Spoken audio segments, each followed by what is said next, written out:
Good morning. I can't believe it's August 1st, but welcome to the August 1st work session agenda. Denise, you want to go ahead or wait? Mayor, I would prefer to wait. Okay. I anticipate being here at 8:30, so I'm guessing he's not. You just give me the high sign. Thank you. All right, we're going to delay item 2.1 and move on to 2.2. Declare surplus for the purpose of sale, real property located at 1454 South Martin Luther King Jr. Avenue. Thank you. Chuck Lane, Economic Development Housing Department.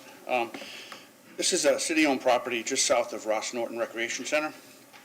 It's on South MLK Avenue. It's a vacant site. The city purchased it several years ago with CDBG funds.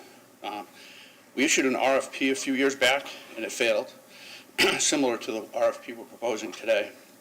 Since then, I've discussed the site with multiple developers, and I'm now confident that we'll receive some worthwhile proposals. The site is 1.3 acres, and the allowable density is 24 units, and that includes 4 units from the affordable housing density pool. The RFP will call for the highest density practicable while staying consistent with the existing pattern and scale of the neighborhood.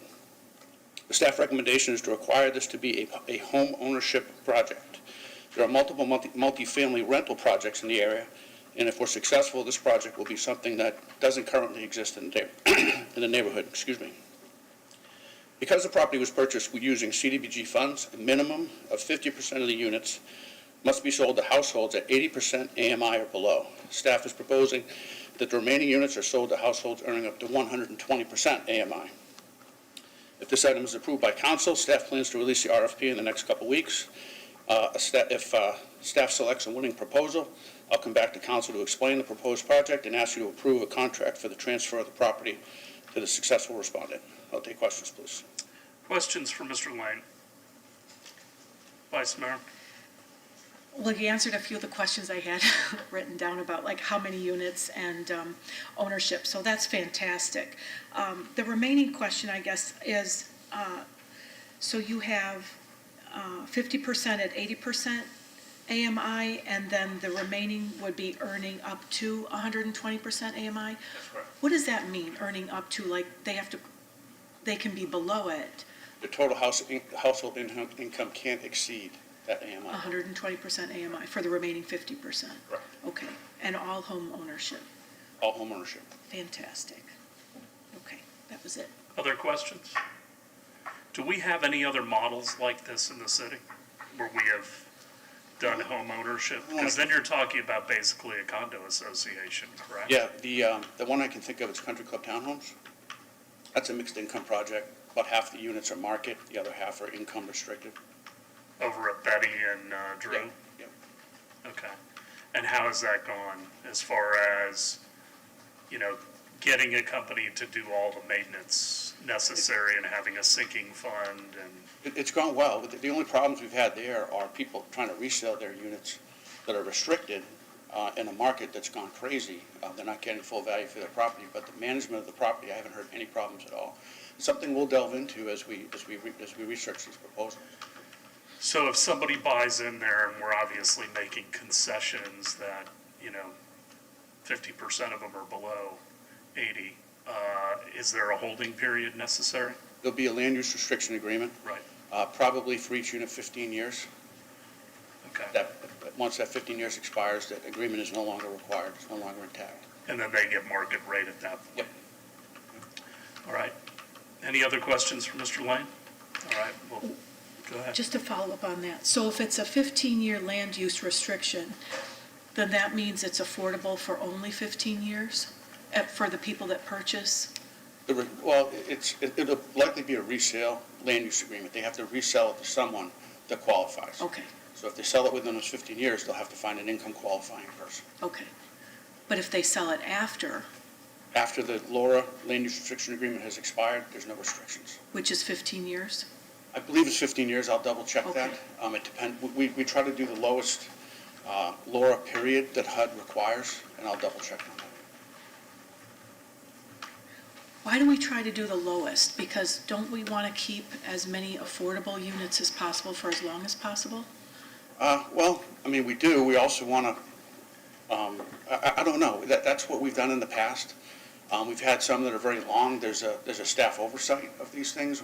As long as the law is in place, we're monitoring it every year. We don't want to overburden ourselves that way.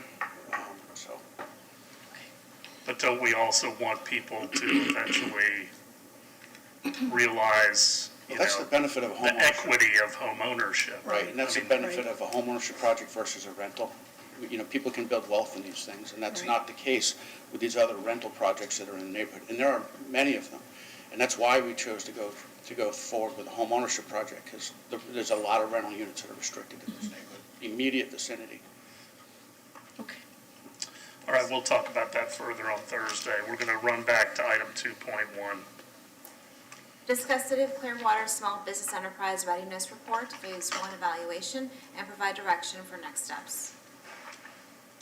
Thank you. Denise Sanderson, Economic Development and Housing. Thank you for the indulgence this morning, Mayor. So for some of you, before I introduce our consultant, I'd like to provide a brief overview of kind of what led us to this point, where we are at today. And for you, this will be the first time hearing it, so please let us know if you have any questions. So in April 2021, Council provided direction for the issuance of a request for proposals for a consultant firm to conduct a disparity study. In October, we discussed some of the challenges of conducting a disparity study, both in terms of time and money, since current practices do not fully capture all the necessary data points in order to conduct such a study. I recommended an alternative approach to a disparity study, that is, to explore with a consultant where we are currently and what would be necessary to develop and implement a small business enterprise utilization program, which is a procurement policy, if you will. Presuming it would be similar to the county's program, which is conducted as a best practice, it would provide the city with the necessary data any future disparity study might require. Council provided direction as recommended, and we immediately issued an informal RFP. One response was received, and in late November, we executed a contract and began the evaluation phase in early December. Over the course of several months, numerous virtual meetings were conducted with departments with a high volume of procurement activity, and multiple meetings were conducted with IT, procurement, City Attorney's Office, and Economic Development.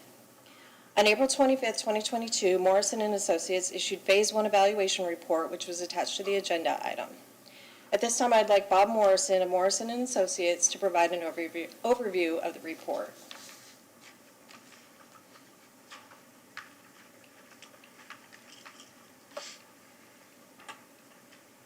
Good morning. Good morning. For the record, my name is Bob Morrison, and I'm president of Morrison & Associates. Forgive the raspiness of my voice. I had a daughter who took to college over this weekend. I got back at 2 a.m. this morning. So if you wonder why my voice sounds like it's been working, no doubt, no doubt. We're pleased to be before you this morning and talk a little bit about our readiness report and to share with you an overview of how we got to where we are. Our firm has helped a number of local agencies work through this process, so we chose to use the same framework that we've used for those other cities and school boards and counties to work them through how do you get to a valid, defensible small business program. You'll note that the readiness report started with an overview of a case called Croson versus the City of Richmond. I won't bore you with all the detail. I'll just tell you that Croson was raised because the question was, in the 70s and 80s, there was a strategy to try to address what were long-standing discriminatory practices by cities and counties around the country when it came to race and gender. But the question before the Supreme Court was this: can you have a program that is, in essence, race-specific without having data to back it up? The short answer was, you can have a small business program, but if you choose to have a program that has race as a criteria, the opportunity for that program is very narrow and has to be tracked appropriately.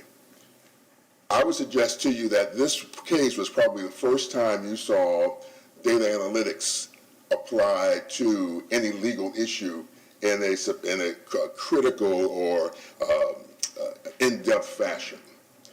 Basically, what the court said was this, and this is just to give you a backdrop as to how we got to our recommendations. The court said that the only way you can have a race-specific program is if you can show that there was something called substantial statistical disparity. In other words, they looked at two variables, availability and utilization. Who's available in your market, and did you use them? If there was found to be substantive or substantial availability in your market, but you didn't use those, in this instance, minority or women-owned programs or businesses, then you would be challenged, or you would be, you'd be found to have perhaps engaged in discriminatory outcomes that demanded a remedy. Well, the remedy was good and appropriate perhaps, but they added a very critical caveat that leads to our recommendations on readiness. They said that you can only have these remedies in place as long as it took to solve the problem. Once the problem was solved, your race-specific program needed to disappear, needed to go away. You had no legal basis for that race-specific program to continue because you had remedied the issues that had, or the disparity that was identified by that statistical analysis. So with that backdrop, let me take you to, at least perhaps close for you with two observations. Number one, the message was that if you wanted to have a small business program, the answer was absolutely you can, from a legal perspective. Secondly, the question was, well, how do you make sure that your procurement and your other solicitation practices don't slip into discriminating against folks based on their race or gender? So as a result, when we look at how you begin to build a small business program, our first recommendation is you need to be able to isolate vendor availability and eligibility. And what do I mean by that? Your market, as the city of Clearwater, is not solely just the city itself. It does include Pinellas County. And if you look at other agencies in Pinellas and around this area, normally it's a 5 to 7 county radius that defines your market. So it includes Hillsborough, it includes Manatee, it includes Pasco, generally includes Hernando, generally includes Sarasota, and in some instances includes Polk as well. They define that as your market. So it's the MSA.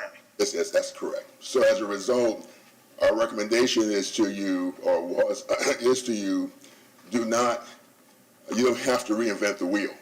You have other governmental agencies who have already gone through this analysis. They've determined that your SMSA is your market for purposes of analysis. Secondly, availability was the other pillar. And what's interesting about availability is that they don't mean was there a shingle hanging and the door was open for business.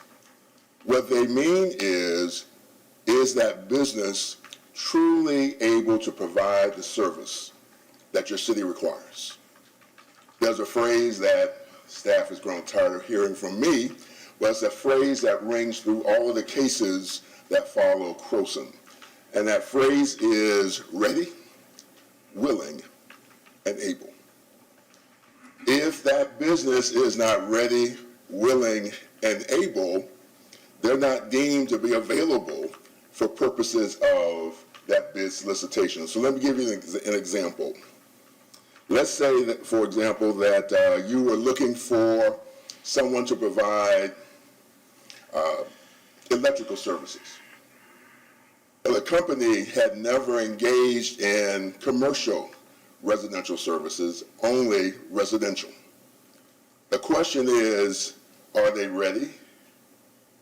Well, you would argue perhaps that commercial electrical work is very different than what you would do on a single-family home. So there would be a question of initially of, are you truly ready to perform the services that the city in this instance would require? But there's also another nugget that's called willing and able. And again, using that same example, if you put a RFP on the street or a bid on the street, and those businesses, those electricians in your market did not bid on the opportunity, then it would be unfair to hold you, the owner, responsible for doing business with someone who didn't come to you to compete. So what these programs are designed to do is open the door of competition. So from a procurement standpoint, Ms. Vogel and other procurement directors love this concept. If you're deepening the pool of competition, that means you're confirming your pricing is where it should be. It's confirming that your scope is responsive. So as a result, you're looking at a win-win.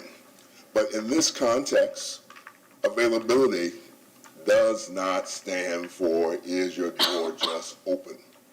It really does say, can you provide the service that's required by the city in the scope that's been put on the table? So as a result, our takeaway was as follows. Yes, as I'm sure your city attorney has already confirmed for you, yes, you have the legal basis to initiate a small business program. Secondly, best practice says that you should be able to be positioned to capture and measure key analytics before it can be suggested that a race-specific program is necessary or required. Third, Croson says simply, is there a significant statistical disparity between vendor availability and vendor utilization? If the answer is no, you have no basis for a race-based program. So typically when we've talked to our other governmental clients over the years, we've said to them, don't rush to a race-specific program. You're smart to establish a race-neutral effort. And I've been asked, well, does race-neutral mean if I'm a white, Irish, male-owned company, I can compete in this program? And the answer is absolutely yes. The defining measure for your involvement in that competition is, are you small? It has nothing to do with your race, nothing to do with your gender. It has all to do with what's the size of your business. Secondly, or finally, when we look at, and I said this a moment ago, if it came to pass that there was a race-based program that was required, you could only establish it for a short term. It would have to expire once you met the targets associated with placing a remedy for the statistical suggestion or conclusion that there was past discriminatory action. So with that being said, one of the things that we said was, let's take a look at not only this concept of vendor eligibility and availability, let's also look at how do you measure, how do you guide your readiness. And we chose two other reference points for you to work from. And I was looking at internal infrastructure as well as performance assessment. What we determined was, and this is typical when we look at any governmental agency, we look at basically 6 questions that guide, are you perhaps ready to measure the data to be able to determine whether you have an issue or not? Our conclusion after going through those 6 questions was, yes, you did make a solid decision in placing this program under your Economic Development and Housing Division because of their internal as well as external role in talking with your community as well as working internally. We though found that there were other steps that needed to be taken in order to prepare you internally to be able to capture the data that is required to make sure that your program not only is accountable, but also not creating, in some instances, a discriminatory outcome. Performance assessment was the other reference that we took a look at, specifically as a pillar. Our sense was that you are ahead of the game when it comes to your Munis software system, because Munis has a capacity to put in place the measurement criteria that you find in most disparity studies. So as opposed to other governmental agencies who have to go out and buy software, you have the potential at least of being able to have that software already in place. I can't help but tell you what a huge advantage that is for your city to have that software already in place. We also took a look at the vendor self-service module.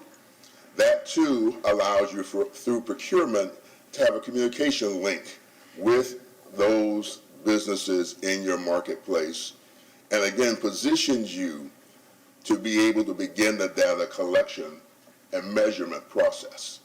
So again, our sense is that you're ahead of the curve, but we're also recommending to you that it's important that your team take a look at how those systems can be built out to see if it can give you all the data reports you need to be able to meet the measurement of data analytics criteria.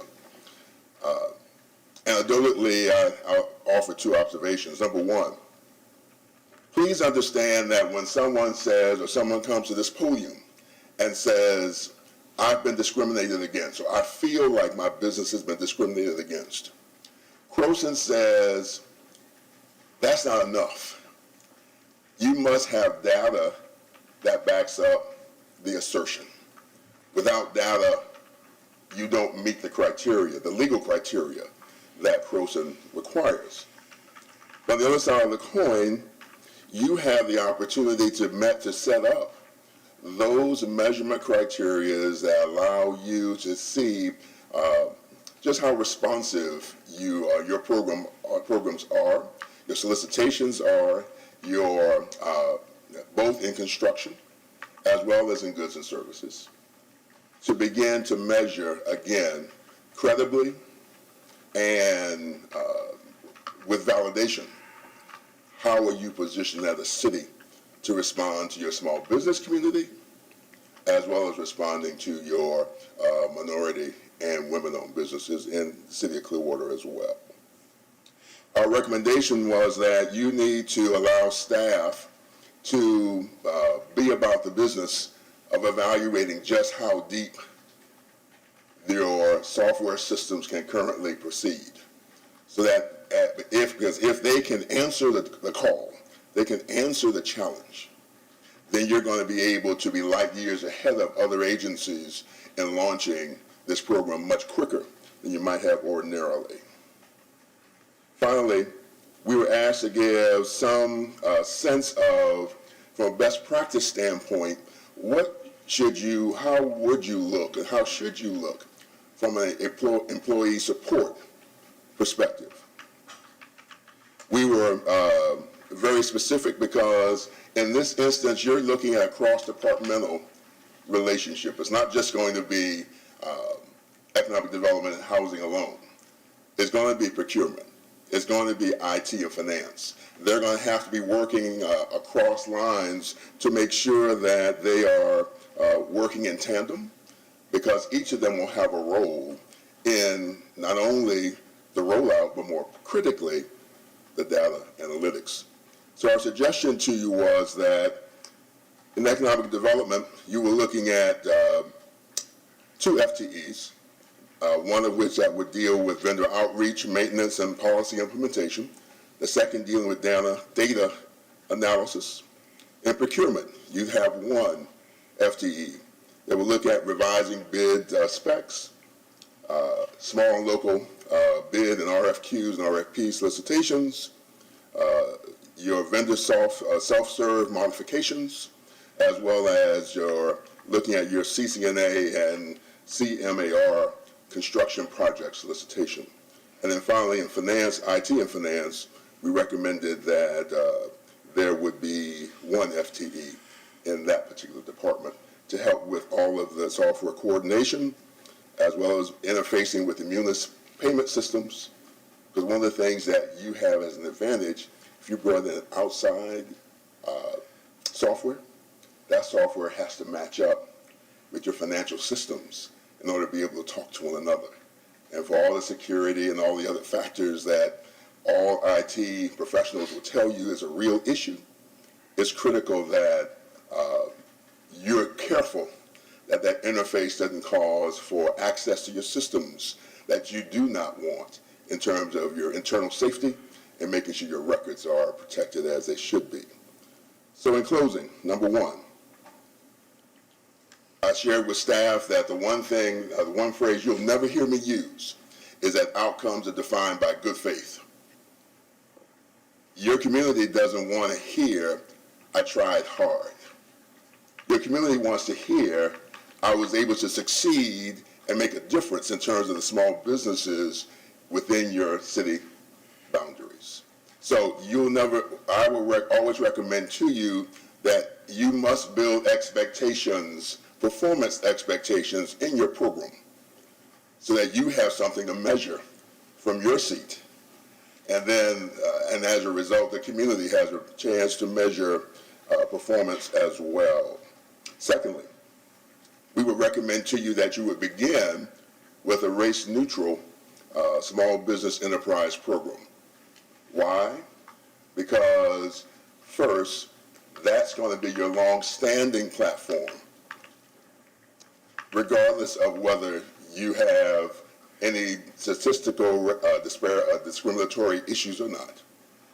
But more importantly, that's the foundation that's going to gather the data that you need to gather in order to be able to measure and test how good or how much better you need to be.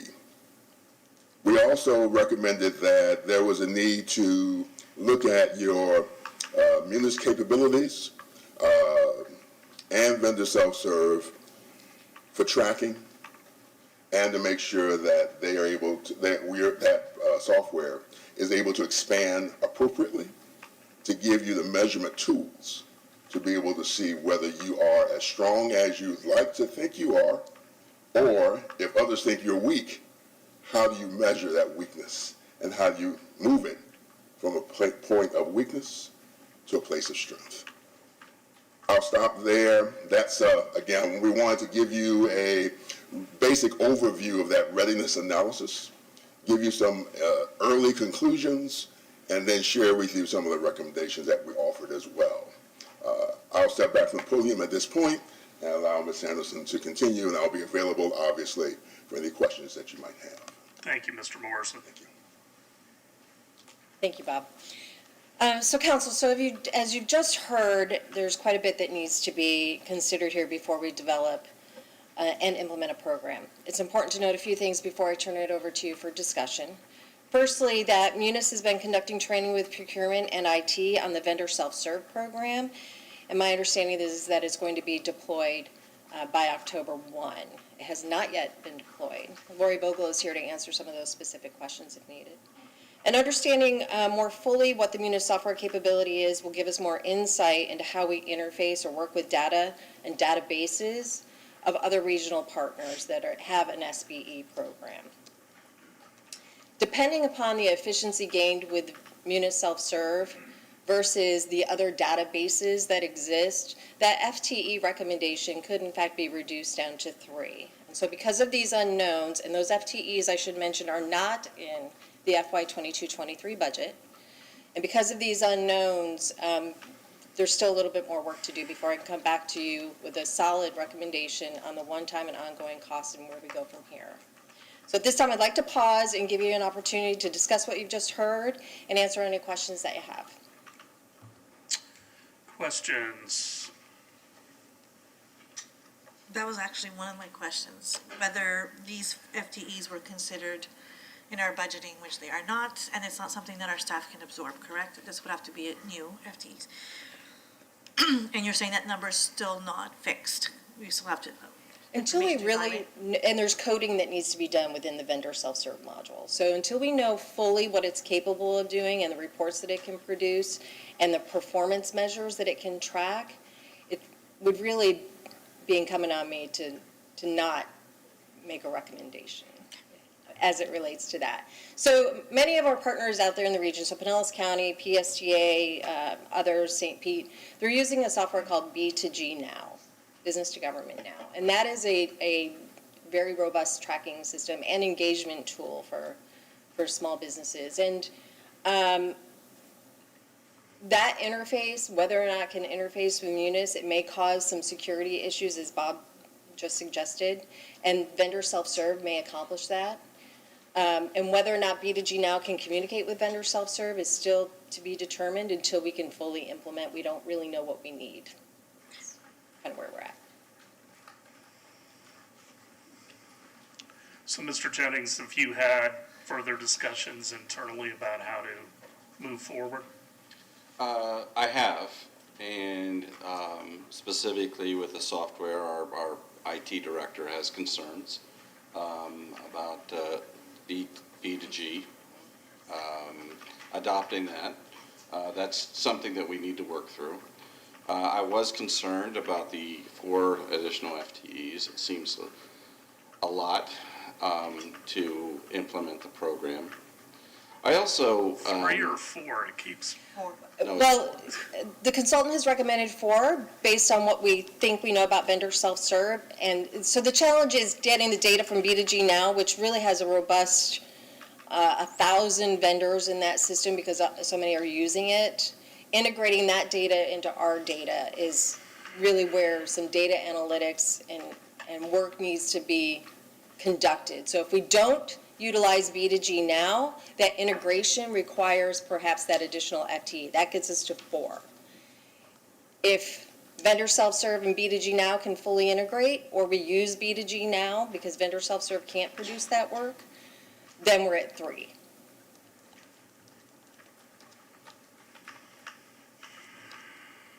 I would also mention, Mayor, that we are implementing standard federal EEOC questions on our BTR. That should be, we've had some IT issues on that. It's standard questions that the county and the federal EEOC, it actually will provide us data as to whether we have, what kind of issues that we do have. So. Mayor, let me respond or elaborate on one question that was just raised. Let me take it the other way. Could you start at 0? No additional FTEs. The short answer is, in the initial phase, yes, you could start at 0. There is that point where when you're looking at being having the program fully implemented, there are some pieces of that puzzle that you would now be able to gauge whether 1, 2, or 3 skill sets are still required. But I wanted to make sure that the other side of the rainbow, if you will, was on the table. That if the question is, could you start this program with no additional support? The answer is, in the short term, sure, you could start. But there would be a point, and perhaps it would be in next year's budget, where you would begin to analyze what then, if any, additional need might exist. Councilmember Teixeira. This might sound naive, but would it not be, is it even feasible? And would it not be more doable to outsource it rather than have such a large commitment of 4 FTEs to one program? would that be an effective solution? Is it something we are even able to do? You know, I don't know. That's not something we've explored. I will say that Pinellas County has a pretty interesting program, and they could do a fair amount of work because of the work that they're currently doing. So they have, within their Economic Development Department, they have an Office of Supplier Diversity. They've added 4 FTEs within that department. I believe procurement added 1. So they are engaging directly and deeply with SBEs on a number of different things. So Bob hinted at it a little bit, or described it briefly in his report. Where we really run into a challenge is, and I'll use Imagine Clearwater as a great example. So we have a construction manager at risk, subcontractors are hired. So what an SBE program might look like in the future, this is how Pinellas County's program is sort of structured, is prior to going out to bid, their engineer of record would take a look at that scope of work and say, in this marketplace, I've determined that we have a 12% utilization goal for small businesses. And so for a construction manager at risk to be awarded this contract, they must commit to utilizing 12% of this total project within the sheltered market of small businesses at 6 to 8 county region. And so you hire a prime, that prime has now made a commitment to use not just small businesses to the tune of 12%, but identified specifically who those small businesses are. Well, 2-3 years down the road, construction, it's incumbent upon economic development, at least that's how Pinellas County operates, right? And their Office of Supplier Diversity, to go to that prime contractor, verify that those subs have been utilized, and in fact that those subs have been paid. And if those subs have not been utilized, why not? And there would be a penalty perhaps to that prime for not utilizing the small business that they committed to doing so 2 to 3 years prior. So there's a deep level of understanding and follow-through that is not typical in any of the work that we currently do, neither in economic development or in procurement, as you might imagine. So, but that, being able to track that utilization and hold accountable through perhaps a long period of time is really where a lot of the work comes in. And you're saying can't be outsourced, which I think was. I don't know if it original can be. question. I don't know if it can be, right? Pinellas County might be able to do something. It's not a conversation we've had. I don't know. One other observation, one of the challenges with outsourcing is that when it comes to your financial systems and accessibility to your internal software, your IT folks, as all IT leadership will tell you, if you never give an outside vendor access to your financial systems. So that's where, just if we begin the conversation, one of the challenges with outsourcing is that's one bucket that calls for stepping back and determining where that firewall exists. Other questions? Vice Mayor? Thank you. I had, first of all, I'm happy that you did this study, and it first came to my attention when I was elected and we had COVID and had a quick response, and I asked, well, do we have minority businesses involved in those discussions? We didn't have any way to track them. And so I was happy to learn that we were going to have some optional demographic questions on our business tax receipt this go-around. But we had a stumbling block where we've lost a month of data. So hopefully so that seems to me like the first step, right, to get some information. And then we can make decisions about full-time equivalents and all that, maybe next year's budget. But one of the concerns I had, when we collect this data with our business tax receipts, which again, it's self-reported, right, does it get put into the pool of 5 to 7 surrounding counties? And will our data really even make a difference? If we have data already from 5 to 7 counties, what are our small businesses? How much of a change would it really be? Short answer is I've seen those local businesses where that focus is, that laser is put in place, there's a very different and very clear impact. Because what happens, and I'll describe it like this, in the normal course of business, notice is put out. It's there for anyone to take a look at. If they can capture it, if they know when it's coming out, great. If they know what's going to be included, wonderful. If they know what the time frame is for response, even better. But if there's no entity, there's no outreach to say, hey, small businesses, here's an opportunity under our umbrella that's about to hit the market. Take a look. Make sure, see if this is of interest or something that's in your wheelhouse. Two things occur.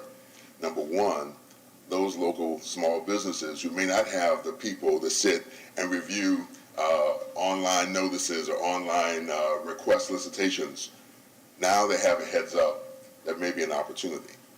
Secondly, as I've noted in my report, one of the things that you accomplish when you take this approach is the strategy of opening the door of opportunity. The more competitors you have in the pool, then you begin to validate your pricing is the best, or as the statutes call it, lowest best pricing. And that's where you as a city and the vendors are both winners. So the answer to your question is that, yes, those local businesses do see an impact, because now you're communicating with them specifically to say, don't know what else you're looking at. We've got an opportunity on our platform that may be of interest to you. And it refocuses, or maybe not even refocus, it allows them to now focus on an opportunity that they may have missed and you miss to reinvest back into your local tax-paying small businesses. Are you involved at all in discussions? So I've had a couple of discussions with people in economic development at the county level, as well as in some surrounding cities, about having a streamlined application process, kind of like a common app in college where those vendors answer the same questions for multiple municipalities in our region to streamline that process of getting, being qualified to bid. Is that moving anywhere? It is, and one of the things that we recommended is that you would not be about the business of recreating validation or certification that a business who says they are small really are small. Mm-hmm. You would take advantage of the work that Pinellas County or the city of St. Pete or Hillsborough County has done.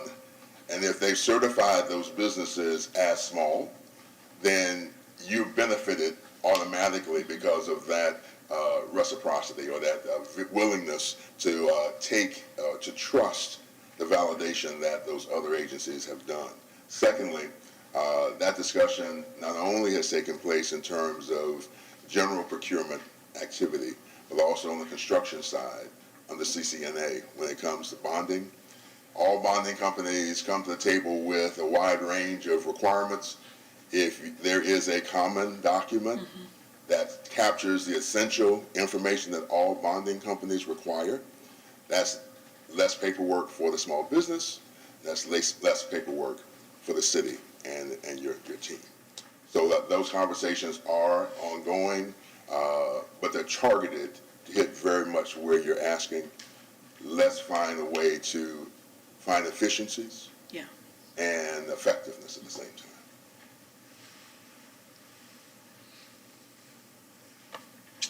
Any other questions at this time? So next steps. So in my view, there are two different directions we can go. One is we implement vendor self-serve. We understand more fully what it can produce, what it's capable of doing. We'll have a better idea then of the FTE count and the one-time or ongoing costs that may be a result of that implementation or its effectiveness. And then I come back to you, which was the intent of this phase one, to say solidly, this is what it's going to take to implement this program. This is the time frame in which it looks like we can do it.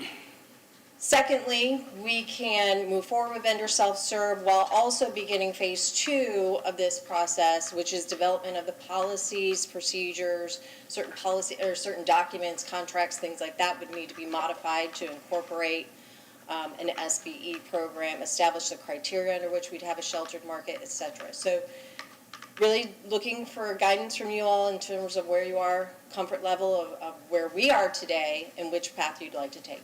Make a small step or make concurrent steps, if you will, in moving this forward. And what are the costs of those steps? So we are currently under contract with Mr. Morrison. Phase 1 of that project, which is complete, was at $25,000. Phase 2, and phase 2 would be all of those steps that I've just mentioned, up to and including deployment, beginning the program. That is $20,000, and then we have a small $5,000 technical assistance budget. And what's the time frame? We could deploy in as early as about 3 to 4 months. We would need to wait until after October 1, certainly, to understand what vendor self-serve is going to do, because that's when we're implementing that. And there's some, as I said, coding work that needs to happen with vendor self-serve. So we could deploy, I would say probably by the end of the year if we begin phase 2 right now. Or if we wait until after vendor self-serve and do some analysis and come back to you, that deployment gets pushed a little bit further. What's your recommendation, Mr. Jennings? Recently, I actually reached out to our finance director to see if we had actually ever done any type of analysis on our utilization of small businesses. We do not have the data specific, but we do have enough data that we would be able to kind of really see what the issues are, if there are any issues. But ultimately, there's also, as was mentioned, there's also a pricing issue. When you're looking at the larger vendors, of course, have scale. And therefore, the way our policy is currently written, it's the lowest bid, and so we'd have to take a look at that as well, as to whether the council would want to change that policy, because normally a small business competing against a larger business with scale is not going to be able to compete on price, and so.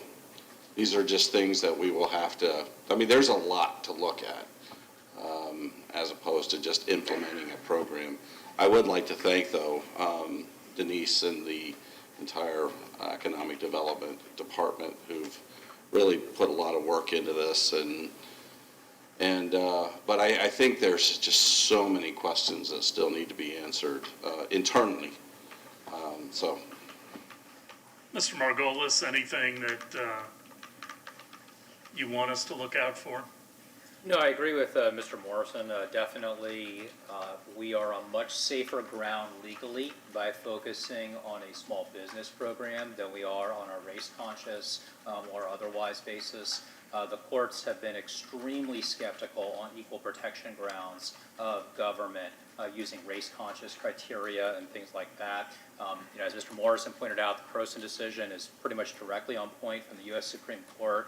And I would add to that by saying that in the years since Croson, we've actually seen, I would say, more conservative developments out of the courts. Here in the 11th Circuit federally, which is where Florida is located, the decisions of the courts have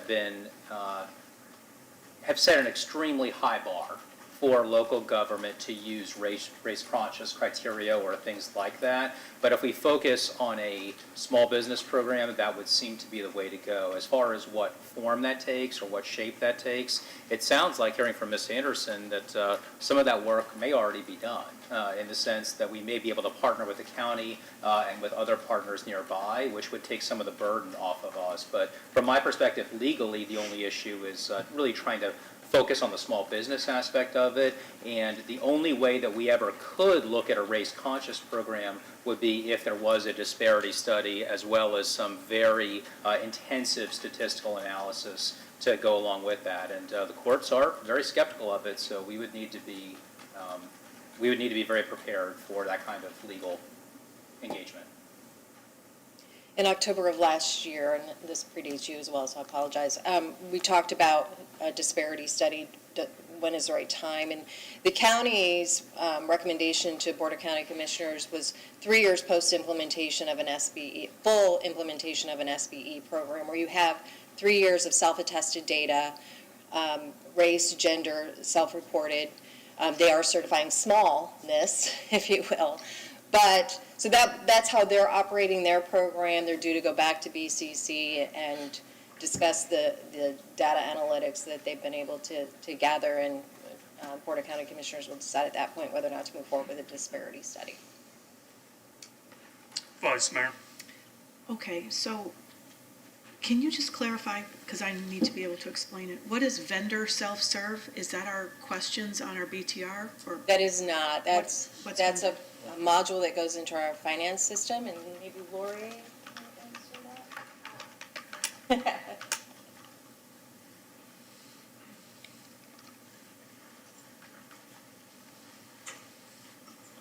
Good morning, Mayor, Morning. Council. My name is Lori Vogel, Procurement Manager. Vendor self-serve is a module that will go into the financial system. What we're hoping to accomplish is to gather reporting when the vendors register with the city, so that we can utilize when we're doing bids or quotes and things of that nature, that we can reach out to these businesses, letting them know of the opportunities, but because currently we have nothing in place to connect to our small business programs. So I really have no information as to what vendor self-serve is able to accomplish, because we just had our last meeting last Tuesday. We are really trying to push. We'll have more meetings with IT to see what information needs to go in there, and we hopefully will be up and running for October 1st deadline, and then we'll be able to have a little bit more information as to what the vendor self-serve module can do. And I would just say that where I was previously, we had implemented vendor self-serve, and there were a few bumps in the road, as is normal, but it worked terrifically, particularly for our ability to be able to track data and information and interface with companies that we're hoping to work with the city. So, we're really pushing this, but it's not specific to implementation of an SBE program. This is more comprehensive, for the city. And it will kind of tell us, hopefully, in my vision, it will kind of tell us vendors that we're already currently working with. They'll be able to put that information into the system, and they're reporting, payments made to that vendor, how many we've already been utilizing, and things like that. So it would just hopefully provide a good reporting tool. Councilmember Bunker? What would be the cost to implementing vendor self-serve? That has already been paid for. I don't have those numbers. If you'd like, we can certainly. Part of the Munis program, and it's a module. It's like we adopt many different modules, and this is just one of the latest. Vice Mayor? That's what I was going to ask. What's the relationship between vendor self-serve and Munis? And so vendor self-serve is a offshoot. Yes. It's part of Munis. How long have we had Munis? Since 2018, we went Okay, live. all right, so we're still learning all the things that it can do.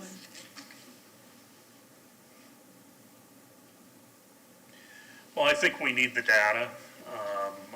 Without that, it's very difficult to be making any judgments. So I support going forward and starting to collect the data and then coming back with an actual implementation plan long-term.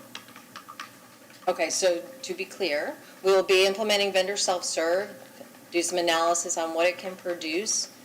And I think I failed to mention the B2G Now software that's being utilized by other organizations. We have access to that database through this process. And I would suggest we gather during this time those vendors, that vendor list, and work on importing that vendor list into vendor self-serve so that we have a more robust communication with them through that module, and then we'll have an understanding and can come back to you. And I'm thinking we can do a search and we can pull out Clearwater-only small businesses if we're merging data, right? Yes, I would suggest to you, from an economic development perspective, it's not a good practice to suggest that we would prioritize Clearwater-based businesses over others. Secondly, we want our Clearwater-based businesses to have access to the full seven-county marketplace, utilizing B2G or other types of systems out there. So it's very important that we have a broad shelter market that can be competitive. But of course, from economic development's perspective, we're visiting those small businesses as part of our program. And so of course, we recommend to them that they engage the city through vendor self-serve. Anything else at this time? All right, Thank you. thank you. Thank you. 3.1, thank you, Mr. Morrison. Approve the allocation of American Rescue Plan Act Coronavirus Local Fiscal Recovery Funds. Good morning, Mayor and Council members. Jay Ravens, Finance Director. As you're aware, a total of $22,483,893 of American Rescue Plan Act, or ARPA, monies have been awarded to the city. Half was received in May 2021 and the balance in June of 2022. We are requesting authorization to allocate the full amount to fiscal 2022 general fund government operations as revenue recovery per the Department of Treasury final rule. This is the least restrictive category for use of the funds that provides us the most flexibility in using the funds for any government use, including the other three ARPA categories, I might note, which are considered government use. We are also requesting approval of additional fiscal 2022 general fund expenditures and transfers out to offset the use of the revenue recovery so that general fund reserves are not increased. The Department of Treasury final rule expressly prohibits any of the monies being used to replenish reserves or rainy day funds. It must be expended or returned. Encumbered by December 31st of 2024 and fully spent by December 31st of 2026. These recommended allocations serve essentially as budgets for the respective projects and programs. Actual contracts, grant programs, etc., will be brought back to the council for approval as required by the procurement ordinance. As you are aware, 4 public meetings were held throughout the city during May and June of 2022 to gather citizen input into allocation of the ARPA funds. Additionally, an online survey posted to the city's website was used to solicit citizen input. Staff found the results of the citizen input to generally support the proposed list of projects and their respective funding levels, and are submitting our proposed allocation as listed for your review and approval. Be happy to answer any questions. Questions for Mr. Ravens?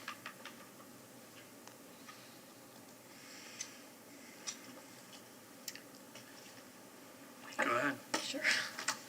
Well, this is just, I guess it's, I won't comment on the whole thing right now, but when you said that putting it into general funds allows us the most flexibility, right? And I'm okay with that in the final rule and all that business. Least restrictive and provides us the most flexibility of the funds, and that we think of these as budgets and they'll come to the council for approval, which is all fine. But I would suggest that we could have, to be very transparent, some sort of a web page or link on our city website about kind of like a ledger of the ARPA funds, almost 5 million, and where they are earmarked for, where they're budgeted for, when they've been spent, and for what type of a program. Just to be real transparent, so people who think, you know, hey, we had that 22.4 million. Where is it going? How is it being spent? Is it spent yet? what am I seeing in my city? And I just think that'd be a good practice, because things are going to be happening throughout the next, until 2026 when they're all spent.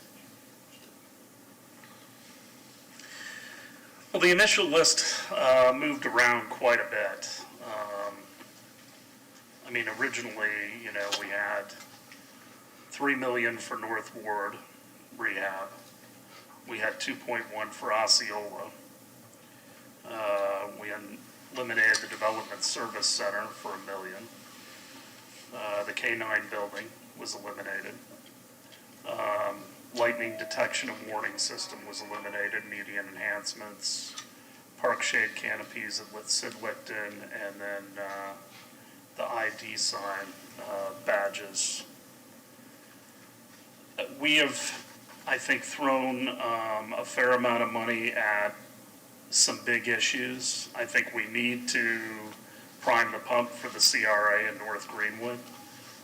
Was that North Ward money originally a part of that $5 million now that was going to go into the North Greenwood CRA? Yes, So now it's just in the CRA. it's in the CRA. Some of it could go to North Ward in Potentially, the future, or yeah. we're going to use it strictly for priming the pump. Well, the RFP on North Ward just closed, and we received one response.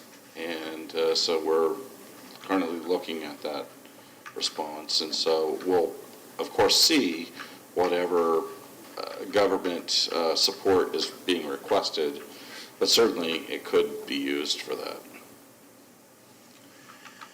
And we moved from originally 1.2 for affordable housing to 3.3. I don't have a problem with that. One of the things I'd like to see, though, a little bit more of is, I think we see some of the issues like the CRA in North Greenwood, which we want to be a success. Affordable housing is obviously an issue across the entire country and in Tampa Bay. I would like to see us do something that is improving the business climate and training people. And I have been talking to our chamber about a business incubator. Also, St. Pete College is interested. And then also a group called REAP, which is Retired Executive Advisory Panel. It's a really interesting group of retired executives that live here in Clearwater and Bel Air and elsewhere. And I have spoken to them about being consultants for free to business owners who are starting out. These are executives that have come from either starting their own corporations to Fortune 500 companies. And I approached them because I thought, as a retiree, you still need to stay in the game.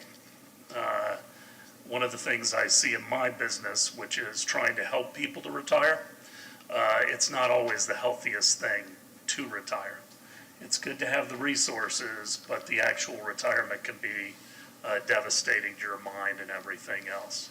So between St. Pete College, this REAP group, and the chamber, I would like to move some of the money either from what's going to Pinellas County Community Foundation or from the not-for-profit over to help kickstart an incubator.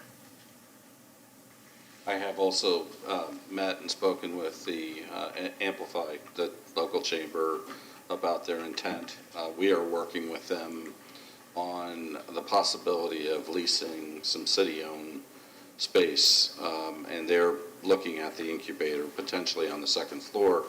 And I know that in speaking with the CEO, they are seeking county funding.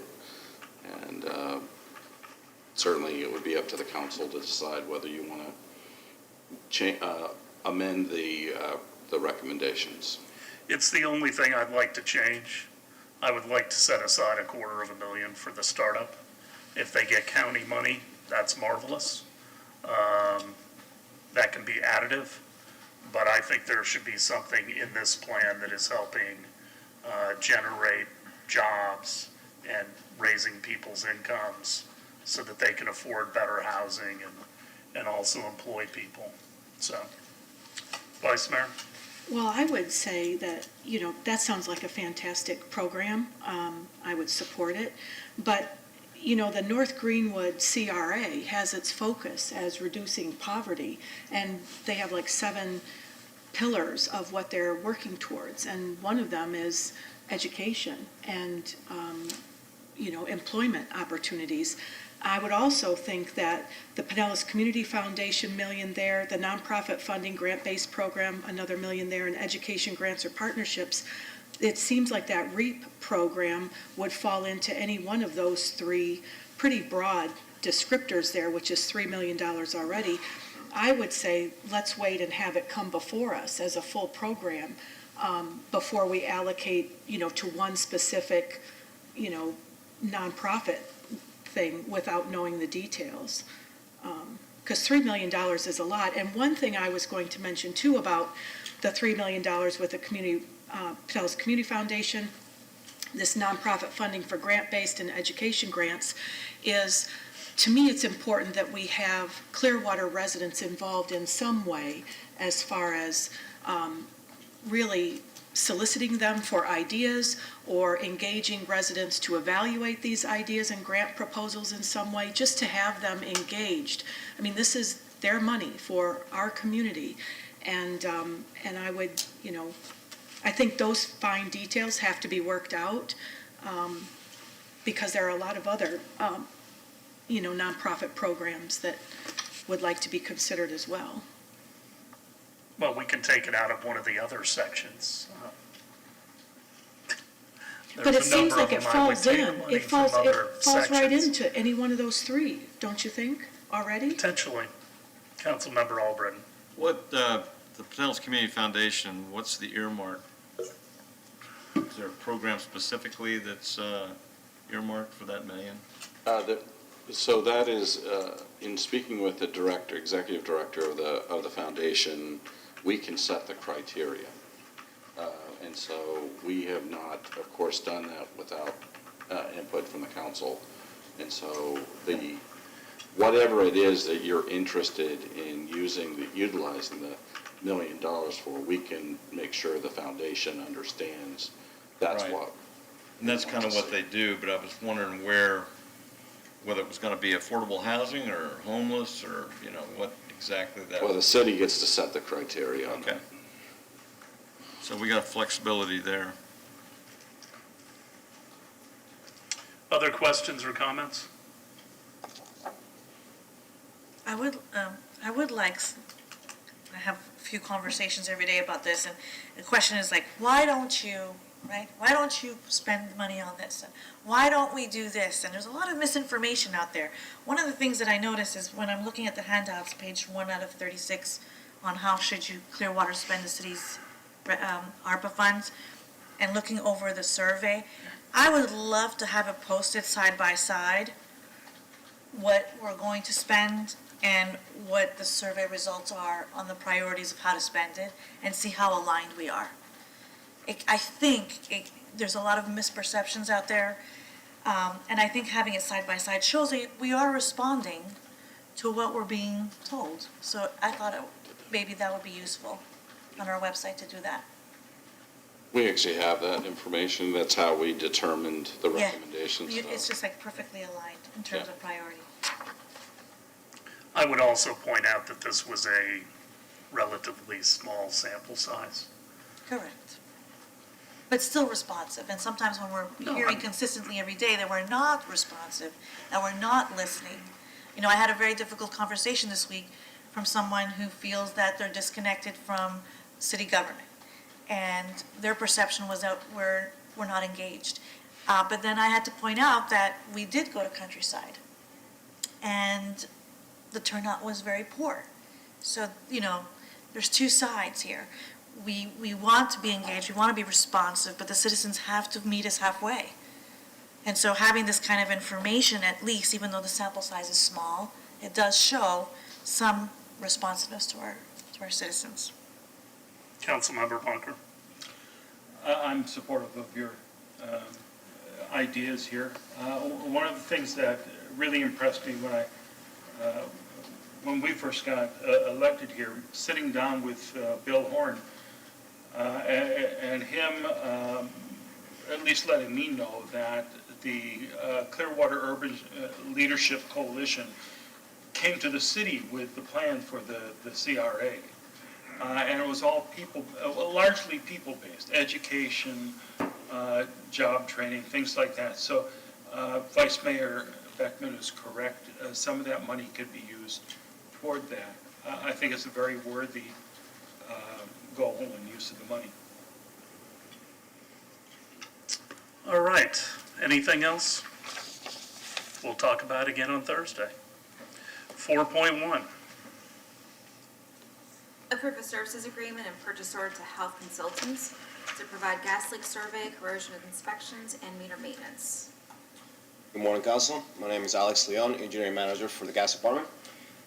This item is seeking your acceptance for us to go into a services agreement with Heath Consultants for the first year for a total of $217,360, with an option to renew for 2 years after that. Heath Consultants will be responsible for doing leak and corrosion service in our systems throughout the year. And this will seek approval for the first year to start with them. Questions? Vice Mayor. Yeah, I have a question. Have we used them before? We have. They are Okay. currently doing the survey in our system now. Okay. I just wonder, there were a number of things on the agenda where we went out for responses and had one response. And so this was one of them, and I just wondered if we had used them before, or it seems like we probably have. But to me, it's a little concerning when we have agenda items and there's only one response for a bid, and you just kind of like, is it a good price? I understand that. However, they were the only responsive bidders, and my understanding is the expertise is not available locally. Even they are a nationwide company. They were the only responders to the bid. Okay, thanks. Consent? Yeah. 5.1. Thank you. Thank you. Approve co-sponsorship and waiver of requested city fees and service charges for 27 co-sponsored special events. Morning, Mayor and Council. Chris Cook, Senior Manager, Events and Athletics at Parks and Recreation.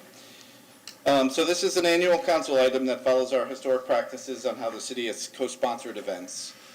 This last year, we did move this process to a digital online process, which became more open for people to apply. We have 27 events listed here. There were 2 that are not listed or approved on here. One was due to a shift in location to private property, and another was something that we can handle on Parks and Rec department level without needing any other resources from other departments. Overall, there was a $117,000 plus decrease in the general fund request from 21-22, while we did see a $15,000 increase in enterprise funds, primarily due to parking fees. One new addition to this item, well, not this item, but one new addition to this topic is at the department level, we're creating specific event agreements that will help us codify the numbers that are in here and to be able to communicate clearly or more clearly to the event organizers on what they'll receive from us. And it'll also help us hold them accountable to make sure that we have our logos, on their websites and have deliverables back to the city. With the renovation and reopening of Coachman Park, we're having a lot of excitement from event producers. It will be a popular destination, we know. Along with our upcoming agreement with Ruth Eckerd Hall, we are researching new processes moving forward in the future. So, not to say that this won't be moving forward as is, but we'll be providing city manager with kind of recommendations on where this process can go in the future. Also, last note related to Coachman Park, we are preparing an item to come back at the end of the month where we're going to share a list of event ideas, programming opportunities, things that we've heard from the community, and a sample calendar to ensure that your expectations are what we're working off of as those things are developed. With that, I'll be happy to answer any questions. Any questions? Yes.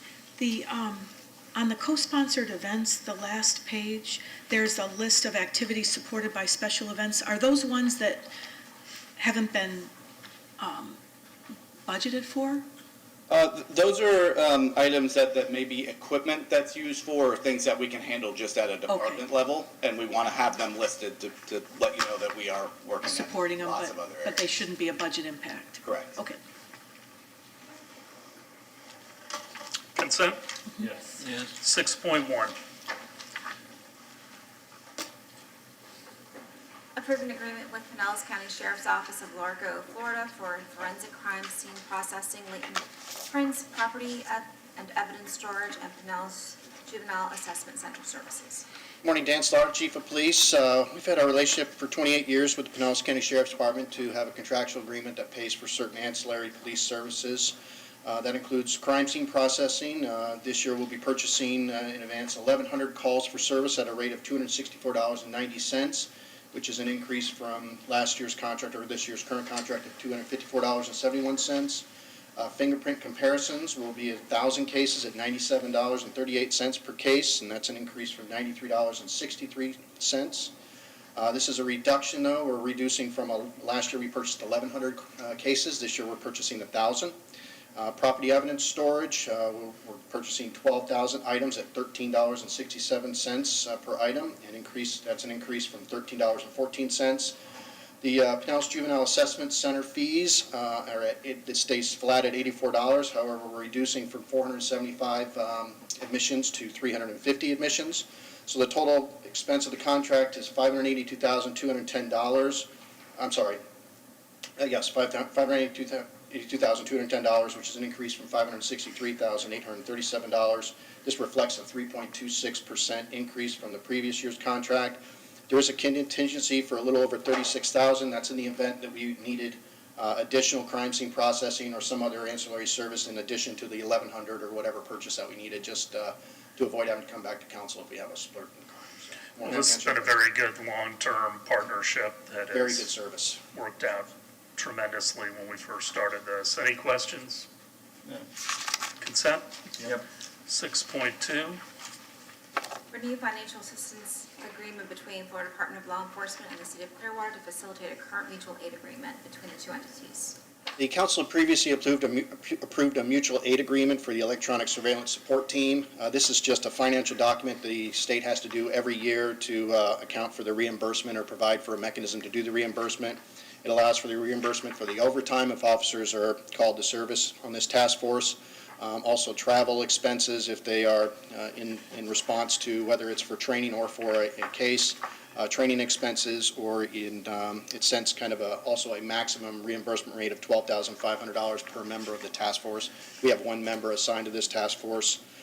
The annual reimbursement is relatively low. It doesn't usually get anywhere near $12,000, usually about $1,500 a year. So this is just a mechanism to allow for that reimbursement. And I'm happy to answer any questions. Any questions for the chief? See none, consent? Yes. Thank you, chief. Thank you, sir. 7.1. Approve supplemental work order 1 to Black and Beach for project management services. Good morning. My name is Jeremy Brown, Engineering Manager. One of Utilities Engineering's responsibilities is to manage capital improvement projects for the Public Utilities Department. Due to the abundance of projects and limited resources available to manage those projects, additional support is required. The item before you today adds additional funds for a new total duration of about 1.5 years. I'm happy to respond to any questions. Any questions for Mr. Brown? Vice Mayor? I have a couple, it's just a couple little ones. First of all, so I see the firms from Tampa. Can we assume that they're not going to be charging for flights and hotels? They can just drive here? Yeah, that's correct. The consultants? Yeah. Okay. It's part of our policy that there's no travel expenses are not allowed with any travel within Tampa Bay area. You're not allowed to Okay. charge for it. Do we pay for their lunch when they're working? Great. We go out to lunch. I know it's a little thing, but people don't get their lunch paid for in the city. No, Okay. they You mean there's no free lunch? There's no free lunch. And there's no flights to Miami and back. Yeah, They track their hours for each project they're working on. And Okay. let us know what they're doing. Good. Just glad we're not putting them up in hotels and flying them around. We're certainly Okay, fantastic. Consent? Yes. 7.2. Approve the request from the owner of property address 1979 Hastings Drive Clearwater to vacate the 5-foot wide platted utility easements. Good morning, Mayor, Council. Suzanne Kramer, Real Estate Services Coordinator. The purpose of this vacation is to provide space for a generator. There are no city utilities present within the easement. City staff have reviewed the request for vacation and have no objection. Any questions? All right, we'll hear that on Thursday. Thank you. 7.3. Approve supplemental work order 1 to WSP USA Inc. for the reverse osmosis plant 2 injection well retrofit. Again, Jeremy Brown, Engineering Manager. The item before you today is for design and bidding services associated with modifying the injection well that we use at Water Plant 2. I'm happy to respond to any questions. Any questions for Mr. Brown? Councilmember Albritton. So why did the project amount go from 28,000 to 127? Yeah, the initial work order was to develop a basis of design report. You know, what do we do, basically? And then once we identified what the recommendation is, that's what these additional funds are for, to implement those recommendations. All right. Other questions? Consent? Yep. 8.1. Thank you, Mr. Brown. Provide direction on the proposed First Amendment to an existing development agreement between Beach Rock Lodging LLP and the City of Clearwater for property located at 325 Goldfie Boulevard and 326 Coronado Drive. Good morning, Mark Perry, Planning and Development. On June 5th of 2014, the City Council approved an allocation of 100 units from the reserve for this project. And on March 17th of 2015, the Community Development Board approved that project.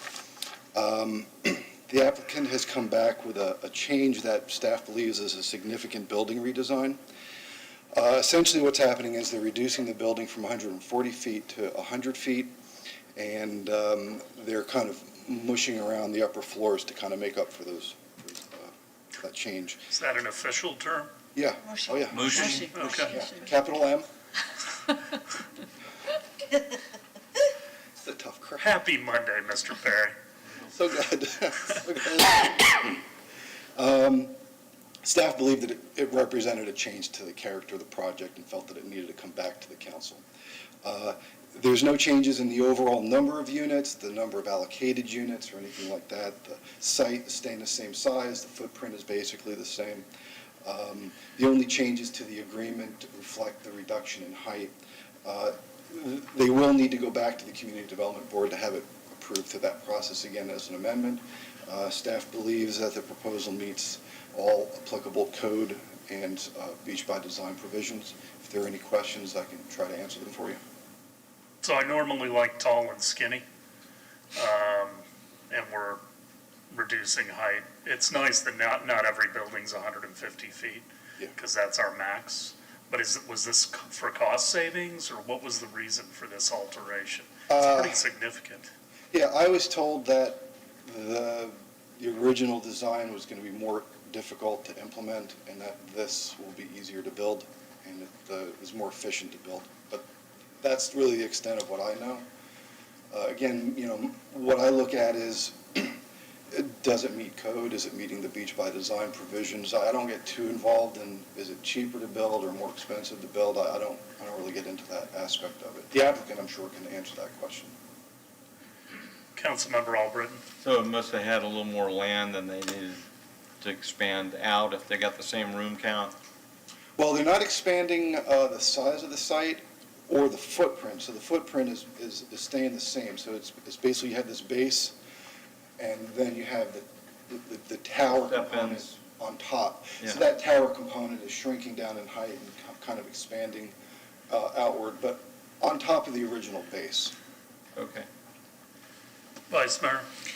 So some of my concerns with this, and I'm sure it's probably code and maybe it's part of flexibility, but the problematic, I think it looks like a fine development there and it fits there, but the problematic areas I see are the building's proximity to Coronado. Yes, we have Beach Walk and there's more of a buffer there and that looks nice, but we have really hundreds, if not thousands of people that walk on Coronado, and you know, the proximity to the street is inches. And so I worry about our lighting there, we need reflective crosswalks, we need some more blinking crosswalks, and it looks like this adds 2 more vehicle exits and adds to, some congestion there. Those are just my concerns, but it sounds like if it fits code, it fits code, right? Yeah, the setbacks are not changing. They're required to have a 15-foot setback on Coronado. None of that's changing. Really, almost everything that's changing is kind of on In the building, floors, yep, right? I saw that on the things. And it's consistent with the rest of the development along Coronado, correct? Correct. Any other questions? Thank you. Thank you, Mr. Perry. 8.2, Approve a development agreement between the City of Clearwater and Gotham Property Acquisitions LLC and the D'Annunzio Group, providing for the redevelopment of 2 sites on the west side of Osceola Avenue. Good morning, Gina Clayton, Planning and Development. Unless you want the presentation again, I plan not to do that. I have an abbreviated version, but I think that Mr. Margolis could answer any questions. There are a lot of minor tweaking to the document, a lot of editorial revisions, and nothing changed at all with the density, intensity, uses, et cetera. Mr. Margolis, you have anything to add? Not a lot. I mean, as I shared with council last time, the document was pretty much complete in substance. Ms. Cole and I spent time looking at typos, formatting, scrivener's errors. I do not believe anything material has changed. We had a couple words here and there that either were not clear, or we forgot to add the word, or things like that. But in substance, this is exactly the same document as you saw previously. I do just want to point out that this development agreement, as noted in the item, does call for the allocation from the parking fund. At some point, we will, assuming this gets approved by council and then approved by voters, need to enter into a separate escrow agreement, which will set aside both the parking fund allocation, because this will go to the buyer/developer at the real estate closing, and also those commitments that we are making on the public side. Specifically, there are commitments in the development agreement for us to do streetscape improvements on Osceola, which of course is our property, as well as our shared commitment with the developers for the pedestrian bridge or walkway, however we design it, which will also be on our property. So part of this agreement does call for us to set aside that money prior to closing. The closing will not take place until late 2024, most likely, but I just want council to be aware that if this does go the distance and it is approved by voters or referendum, we will have to do that set aside. But as far as the substance of the item before you, it is 99% the same as what you saw last meeting. Any questions for Mr. Margolis? We'll obviously be discussing this on Thursday, which time we'll take a vote. Any questions for now? Okay. 9.1. Approve an increase of contract 901566 to Hatch Company for the purchase of testing equipment, laboratory instruments, chemicals, parts, and related supplies. Morning, Mayor and Council. Excuse me. Rich Gardner, Director of Public Utilities. The item before you today is for an increase in the annual amount of a previously approved contract with Hot Company of Chicago. We're asking for an increase from the current annual amount of $50,000 to $300,000. The term of this contract will be from June 14th, 2022 through June 13th, 2025. And Hot provides products used in the various testing, maintenance, repair, and operating systems used in the water and wastewater system. I'm asking for your approval, and I'm happy to answer any questions. Any questions? Consent? Yes. Yep. 10.1. Thank you, Mr. Gardner. Authorize the purchase of vehicles and equipment in the not-to-exceed amount of $9,056,200. Good morning, Perry Conzen, Fleet Manager. The Fleet Division is requesting a consolidated expenditure authorization for the acquisition of vehicles and equipment per the attached spreadsheet. New purchases are a mix of designated units due for replacement in FY23, which have reached the end of their useful and economic life, and vehicle additions related to the anticipated addition of FTEs for FY23. Factors used to determine the end of useful and economic life include, but are not limited to, age, life to date, mileage, hours of operation, historical maintenance costs as compared to like vehicles operating cost per mile an hour, and anticipated and ongoing repairs and the physical condition. Due to delays in manufacturing, the fleet department is requesting to begin procurement of the vehicles and equipment on the FY23 vehicle replacement ahead of the FY23 budget that starts October 1st, 2022. Authorization is requested to piggyback off the contracts that are listed below. Authorization to add additional piggyback contracts is requested as needed to ensure the city is receiving the most competitive pricing for vehicles and equipment, which will be monitored by the procurement division. Any authorization of additional contracts will not go beyond the not-to-exceed amount requested. Authorization to procure additional features not included in the piggyback contracts as impractical due to delay in receipt of vehicle and equipment, possible void of warranty for aftermarket items, and manufacturer delay in receiving parts, and etc. Typically, when procuring additional features through the dealership, these features are priced below MSRP, and this will be monitored for compliance by the procurement division. While most of the vehicles and equipment are procured through piggyback contracts, for those vehicles that do not fall under this category, authorization is requested to procure these vehicles and equipment through competitive quotes and purchases under $50,000. This will also be monitored by compliance through the procurement division. I'd be happy to answer any questions. This is the biggest contract I can ever remember. And the reason why we're doing all this additional that I've presented is that the industry is in such a disarray. We want to try to cover all the avenues possible in case there's any other issues. We still do not have 28 vehicles that we ordered last year. So, and That's then all we have, because of the chip shortage or supply chain? a combination, definitely supply issues, supply chain shortage, chip issues are still going on. I just listened to a report last week. They call it the State of the Fleet Address, and it's a weekly or bi-weekly issue from the people in the know, let's say, and they foresee the chip issue going on into 2025. It's interesting, a lot of these manufacturers have 2021 vehicles still sitting at facilities without the chips. Yep. Or components that need the chips and they just left the component out.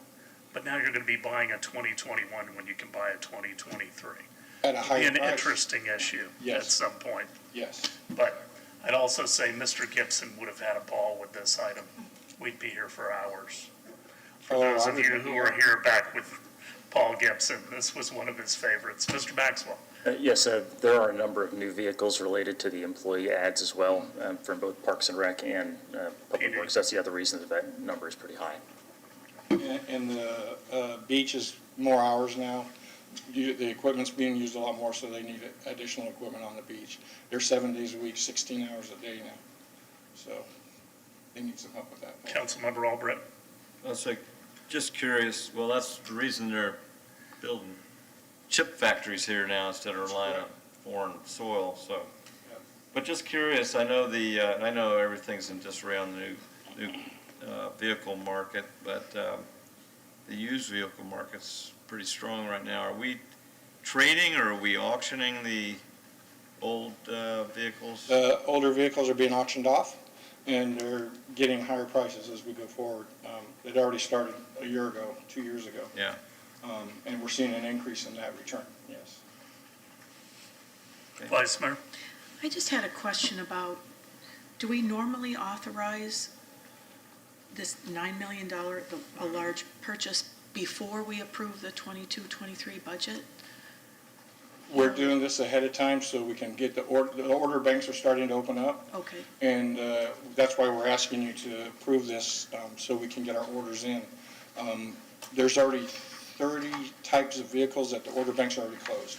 They opened up, some closed within 2 or 3 days. So it's really gotten dramatic.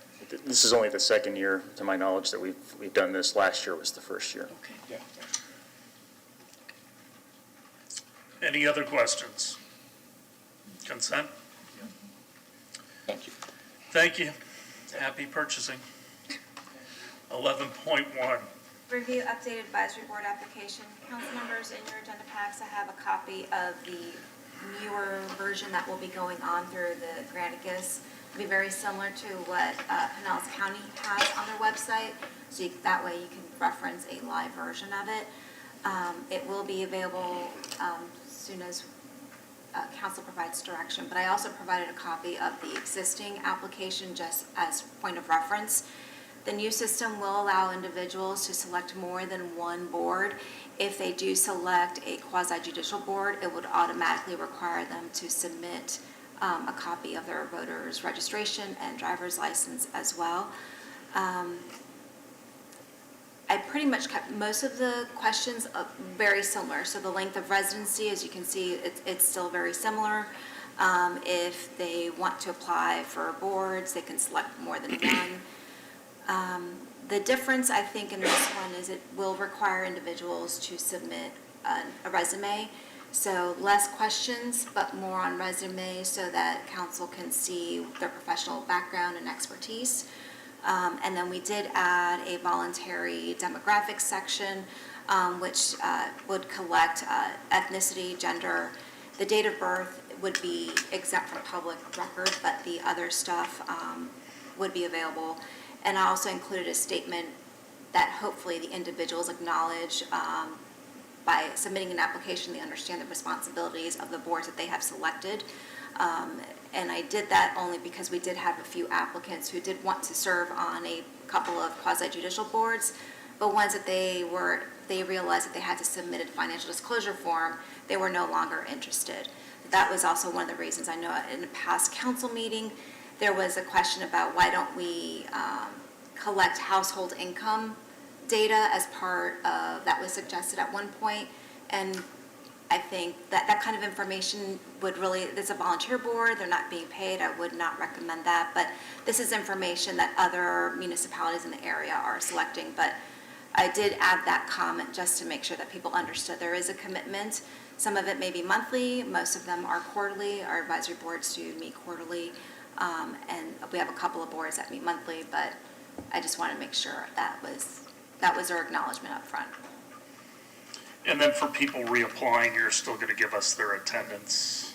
Yes, I will still provide you the attendance. Now, this system does not allow you to have two applications, so on that one application, that one question where it's asking them if you want to, but if you're reapplying, they can add on, obviously, to that. Questions for Ms. Call? Councilmember Albritton and then the Vice Mayor. I always struggle with this on the demographics, and I understand everybody's asking now, but, we ask the ethnicity and the gender, yet, we don't want to be discriminating, yet we discriminate. I just never understand that. Just a comment, I guess. It's going to, be something we're probably going to have to live with for a while, but. We currently It's optional, don't. so. It's optional. We don't collect that information now, so if council doesn't want us to include this now, we don't have to. So that would be something that council can decide. Okay. I don't have a problem with it being on there, it's optional. I mean, if somebody doesn't want to fill it out, they don't have to. No. I mean, we could do a survey of all of our advisory boards, it's not like, we could have staff do that on each board and tell us how many females and males and everything else if we wanted to. We don't really need to even have it on the application. But, Vice Mayor? I think it's good to have it on the application. I think, again, it is optional. I think it shows that we're cognizant of, the value in having diversity and just understanding what we have for demographics on our advisory boards, and is there a correlation between our population? It's similar to the business tax receipt optional demographic information that we're asking there as well. I'm happy that you've got a question about if seeking reappointment, state why you should be reappointed. I'm happy with that as far as, and then when they do apply, is there a stated expectation about attendance, or onboarding process or something? As well, so the website, part of this whole, it's going to look different, the website. So right now we have the advisory board information on a separate document. they will be able to, when they look up the boards, they'll be able to see everything there. It'll explain to them when they meet, and how often they meet. And at the end of, before they sign in, there is that, they understand the responsibilities if they are appointed, that they have to attend the meetings and public records and all that, so. And of course, it would be further explained during their onboarding process. Thank you. I think it's a good improvement. I appreciate the work you did. Thank you. Anything else on that? All right, we are 20 minutes away from a break. Gonna make it or are we not? Want a break? Do you all want a break? I'm hearing a break. All right, we'll take a 7-minute recess.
We will call the work session back to order. We are on item 12.1. Mayor, 12.1, I am very excited and very pleased to announce is the first of two items for the purchase and sale agreement for the Bluff properties. 12.1 is the Old City Hall site. 12.2 is the former Harborview site.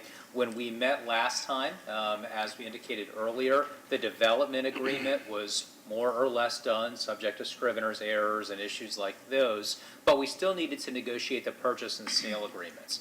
Under normal circumstances, we would want to flip this order and we would probably negotiate the purchase and sale first or perhaps simultaneously with the development issues. But in this instance, Ms. Cole and I decided early on to reverse the order and to do the development agreement first and then the purchase and sale agreement. And the reason we made that decision is because the purchase and sale agreements, unlike the development agreements, don't have a statutory process for hearings in front of CDB and things like that. Knowing the compressed time frame that we had to prioritize the development issues first so that we could make the time frame to go to CDB, have that public hearing, have the notice, bring it before council for an additional public hearing, etc.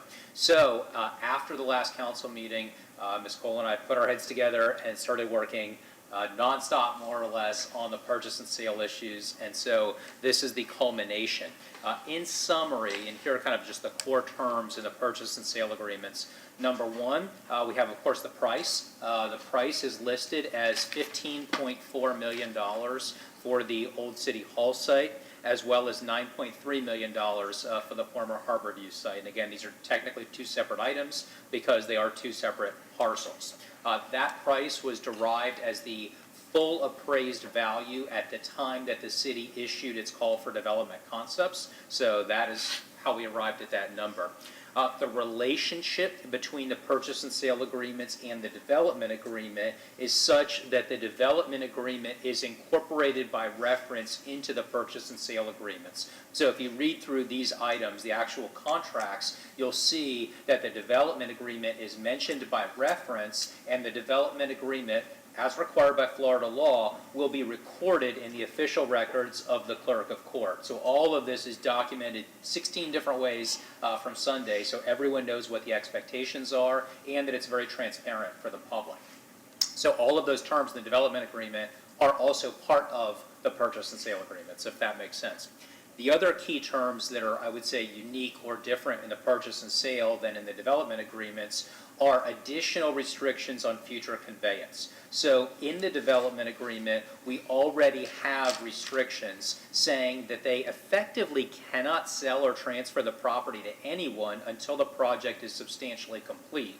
Then, once the project is substantially complete, the development agreement says that they can only sell or transfer, if they choose to do so at all, to a qualified transferee. And we have some very detailed definitions over a qualified transferee. The purchase and sale agreement incorporates all of those limitations, and in addition to that, includes a restriction saying that no conveyance can be made to a nonprofit. We included that restriction because the whole point of this is to stimulate economic activity, and so why would you want a nonprofit to take over these properties? So that's an additional layer that is in the purchase and sale. The other key terms are the closing date. So we have structured the agreement so that the closing on the real estate, meaning the transfer of the title, will not occur unless and until the developers obtain all of the approvals they need.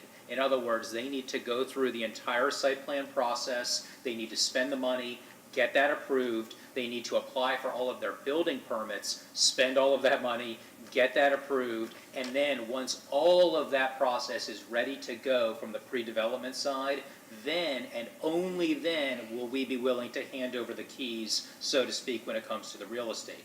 We have also put time restrictions on them. So they are required to get all of this done at the very latest by the end of 2024. I know that seems like a long time, probably for a lot of people, but as Ms. Cole pointed out previously, it's actually a pretty short amount of time given the complexity of this project and given all of the issues involved. So we've actually kept them on a pretty tight leash to actually get these things done, and that is going to be an expectation that we expect to hold them to. Finally, There are obligations on the city side, most of which I think are pretty straightforward and I'm fully supportive of. I would say all of which I'm fully supportive of. One of which is the fact that we will provide the survey for the property. Not a big deal, that's a relatively minor expense, and it's just as well, we should have those anyway. Number two, we will demolish the old City Hall site.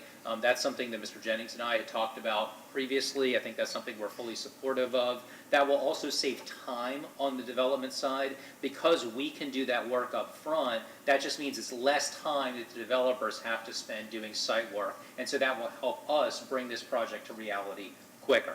Number three, we will do the environmental assessments. I think that's appropriate given how long we have owned these properties, as well as if there is any sort of environmental remediation needed, and I'm not suggesting that there is, then we would perform that work up front. Again, that is a win-win because that's a time saver on the development side, because we don't want that to delay the actual construction of the project, whereas we can do that work up front if any is required. Number four, we do have to provide, as I mentioned earlier, proof of funding when it comes to the public realm improvements. We don't have to provide those today or tomorrow or even after the referendum, but we do, at some point prior to closing on the real estate, have to set aside that money and ensure that those improvements that we'll be making to public property, specifically streetscape improvements to Osceola Avenue, our portion of the pedestrian bridge or walkway, depending on how that is structured. All of those things on public property are things that we will have to set aside those monies prior to the closing on the real estate. And then finally, as to the Harborview site only, we do have to negotiate a license agreement so that the main library parking lot can actually be used as ingress and egress. As Ms. Clayton has emphasized previously, and as I want to reiterate today, the main library lot is not being sold or conveyed to the developers in any way, let alone the library proper being sold or conveyed to the developers in any way whatsoever, but they need access to it so that they can actually design the entrance to their site plan.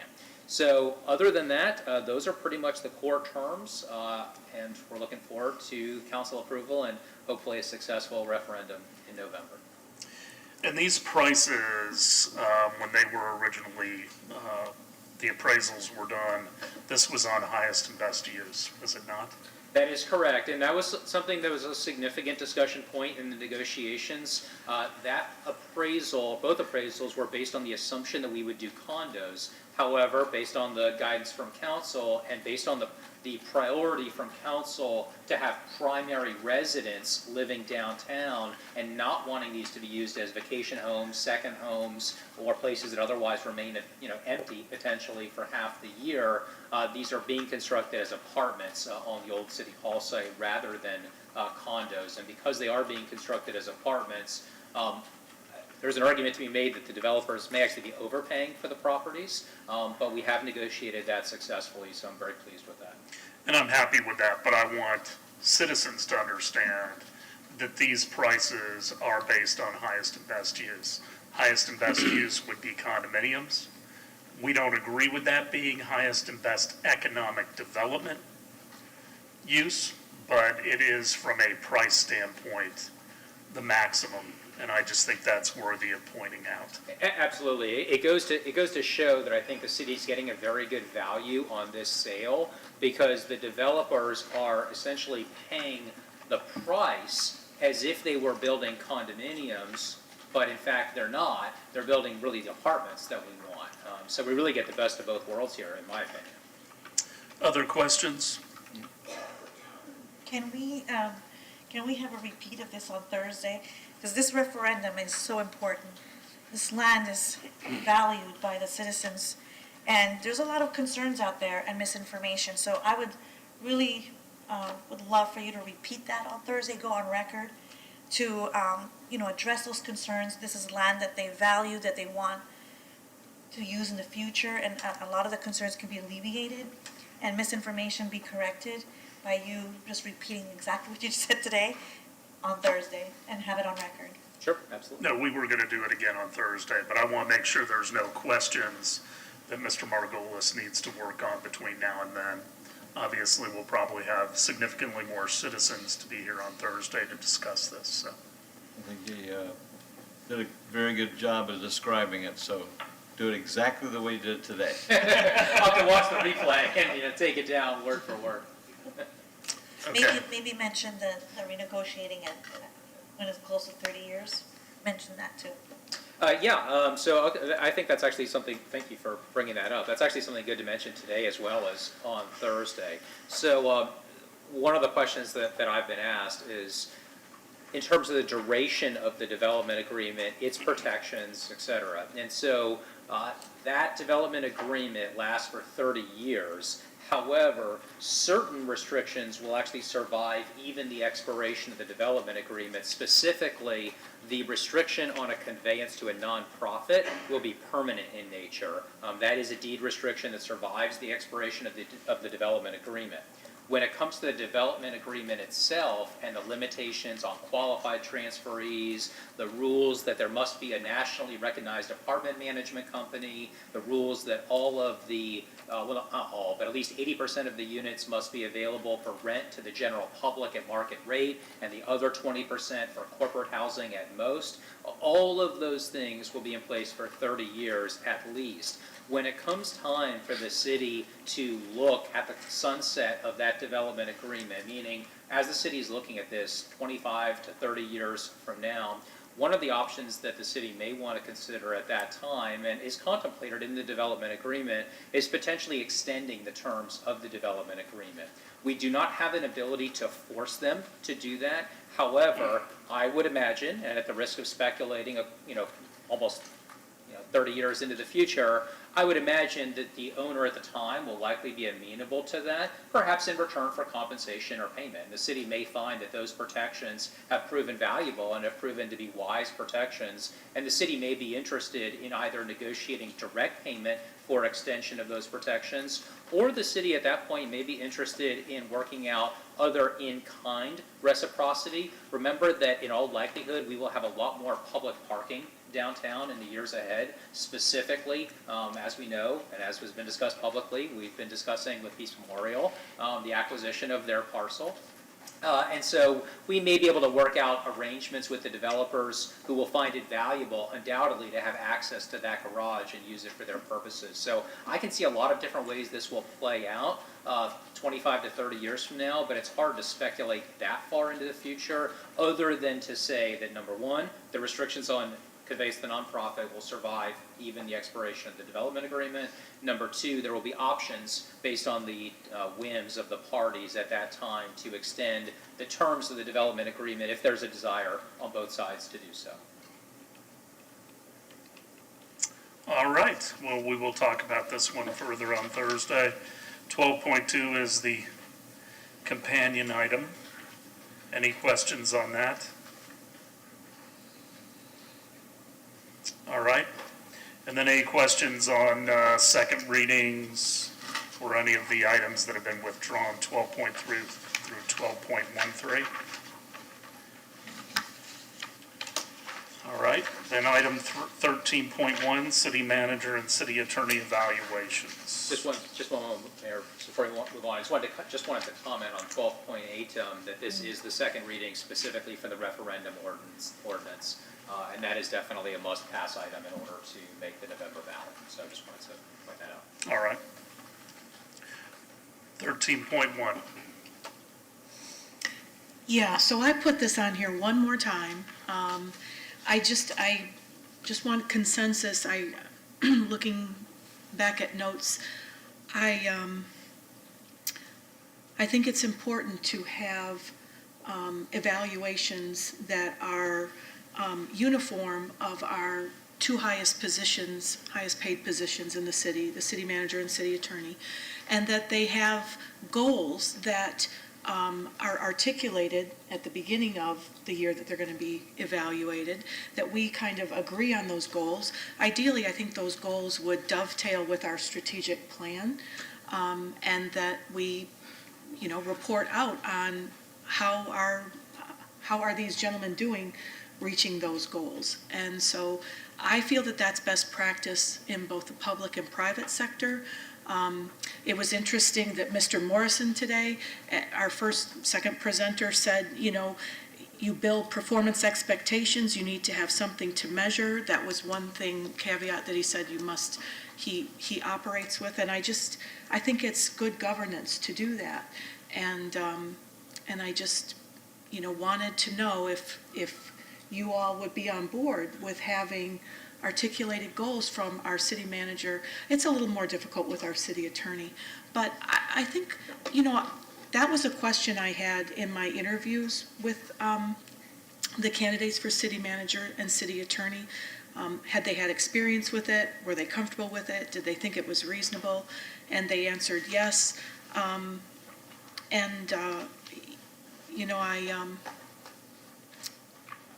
I just want to go on the record to understand why you don't want to do that, if you don't want to do that, to have goals. I think Mr. Jennings in particular has made some, incredible progress this first year. He's taken care of the backlog of sidewalk repairs. He's addressed that. He's streamlining some of our departments.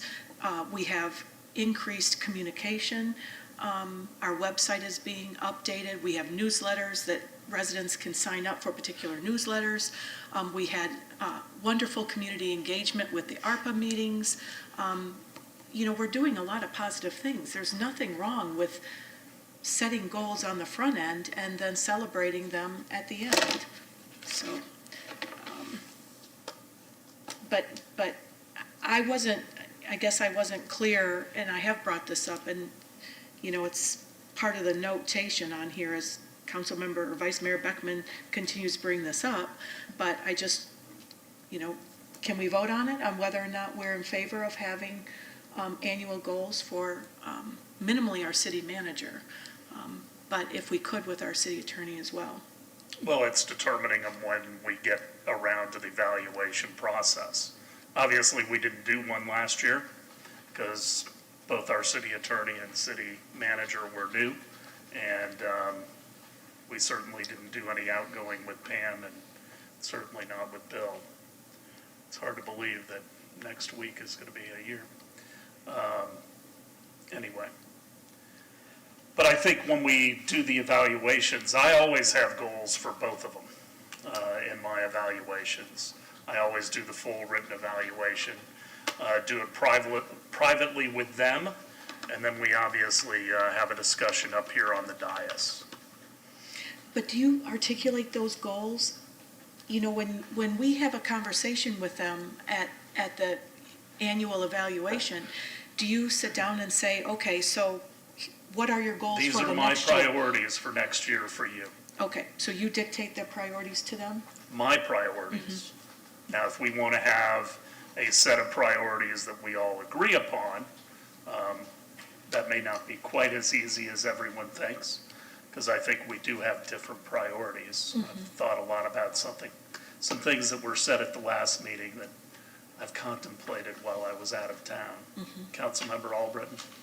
Yeah, and I want to say the same thing. I do a written one every year.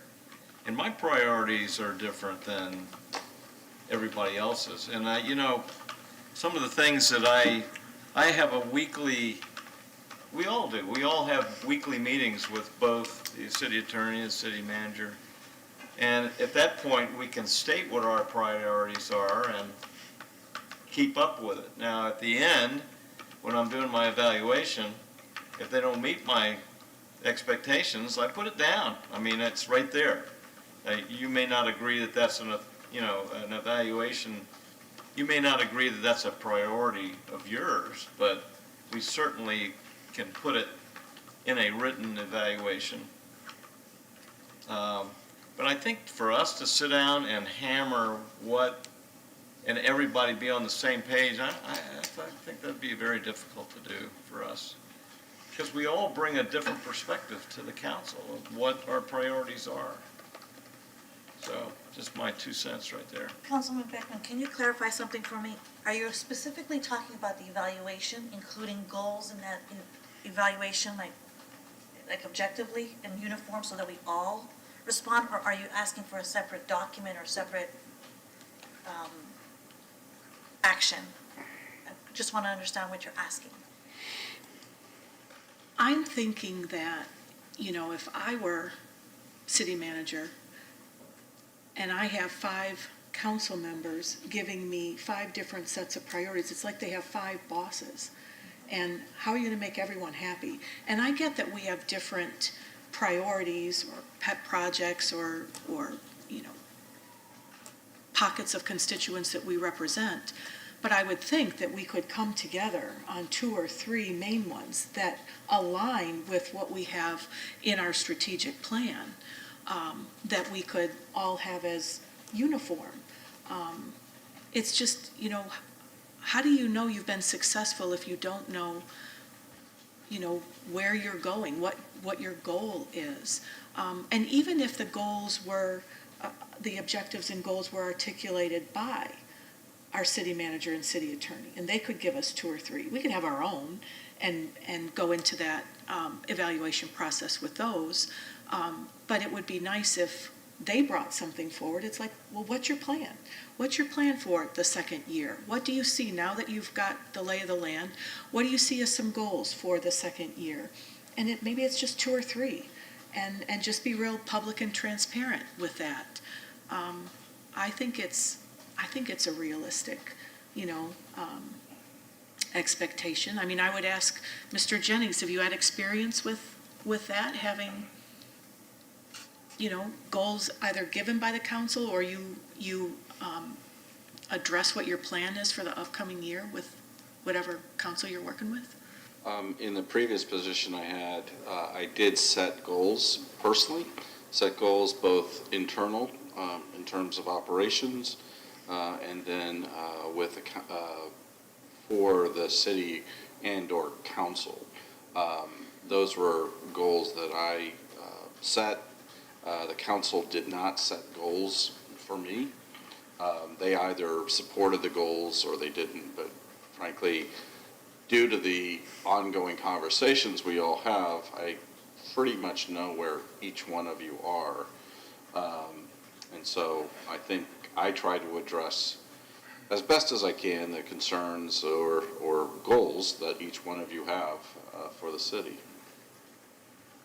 What do you think about 2 or 3, 1, 2 or 3 that you give to us, and we can all agree that that seems reasonable? I think. Well, that's certainly up to the body, but I will set my goals anyway. I mean, I do it all the time. I mean, I do it annually for instance, for city staff.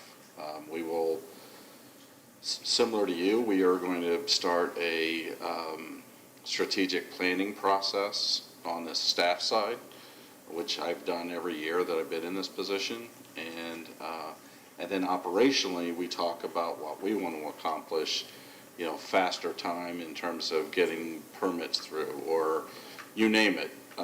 There's any number of things where we try to create a more efficient, a more effective government. So, but honestly, it's up to all of you to determine how you want to review Mr. Margolis and I at the end of the year or at the beginning of the year.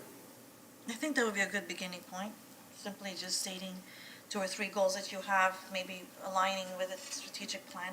But I just want to give Councilman Beckman an opportunity to clarify a comment so that no one can misunderstand you. When you said you represent pockets of the population, that you represent certain pockets? Well, if you're speaking. We're districts at large, so we represent everybody, right?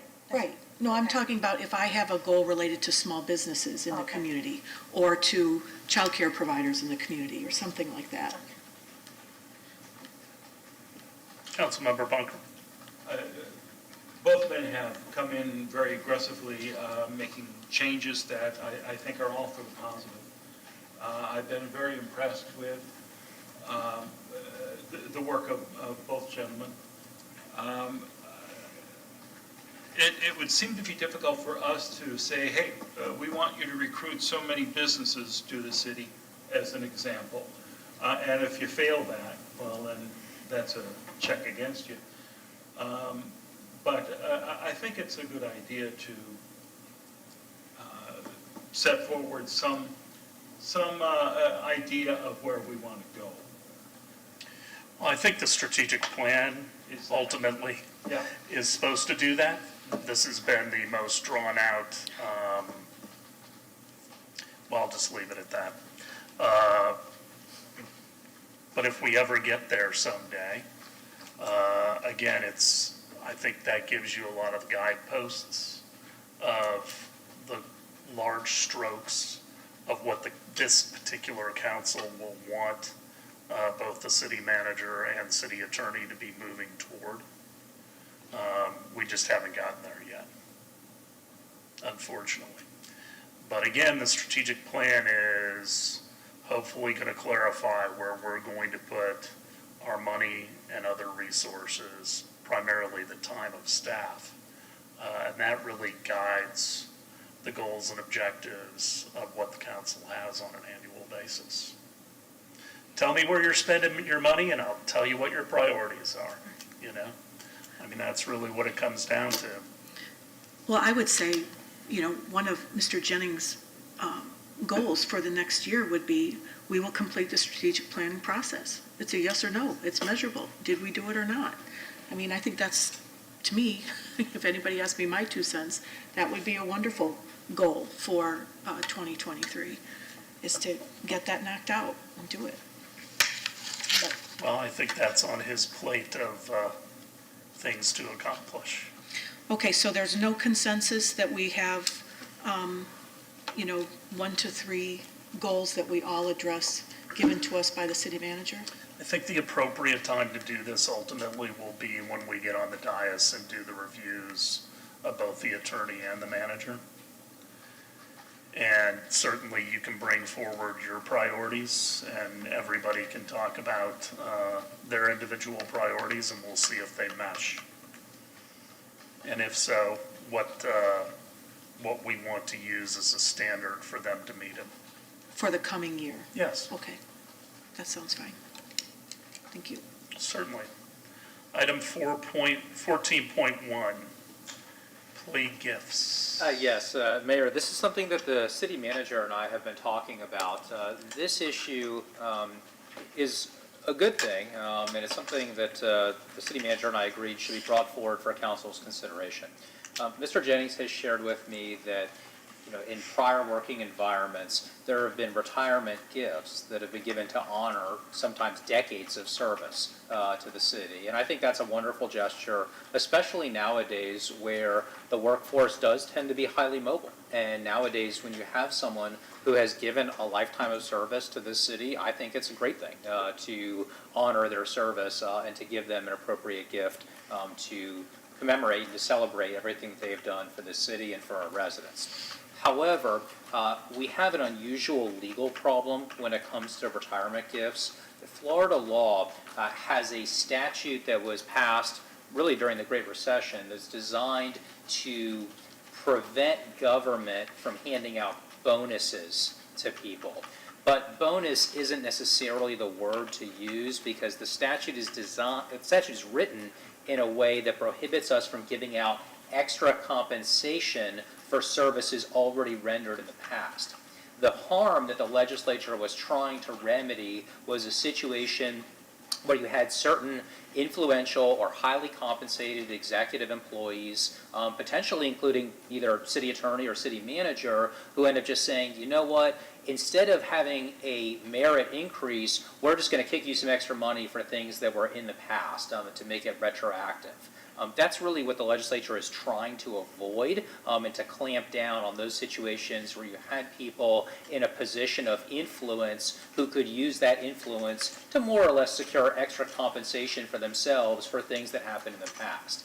Unfortunately, the way the statute is written so broadly and so expansively that even now when we as a city want to give a retirement gift to someone to celebrate decades of service who is not necessarily highly compensated, even that can create legal problems for us because of the way the statute is currently worded.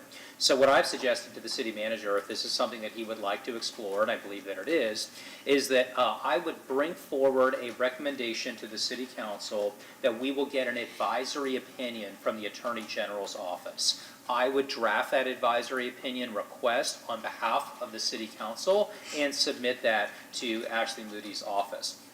What we'd be asking for specifically is an interpretation of Florida's bonus statute or an interpretation of Florida's extra compensation statute to see if there's any way that we can actually offer retirement gifts within the confines or within the parameters allowed by Florida law.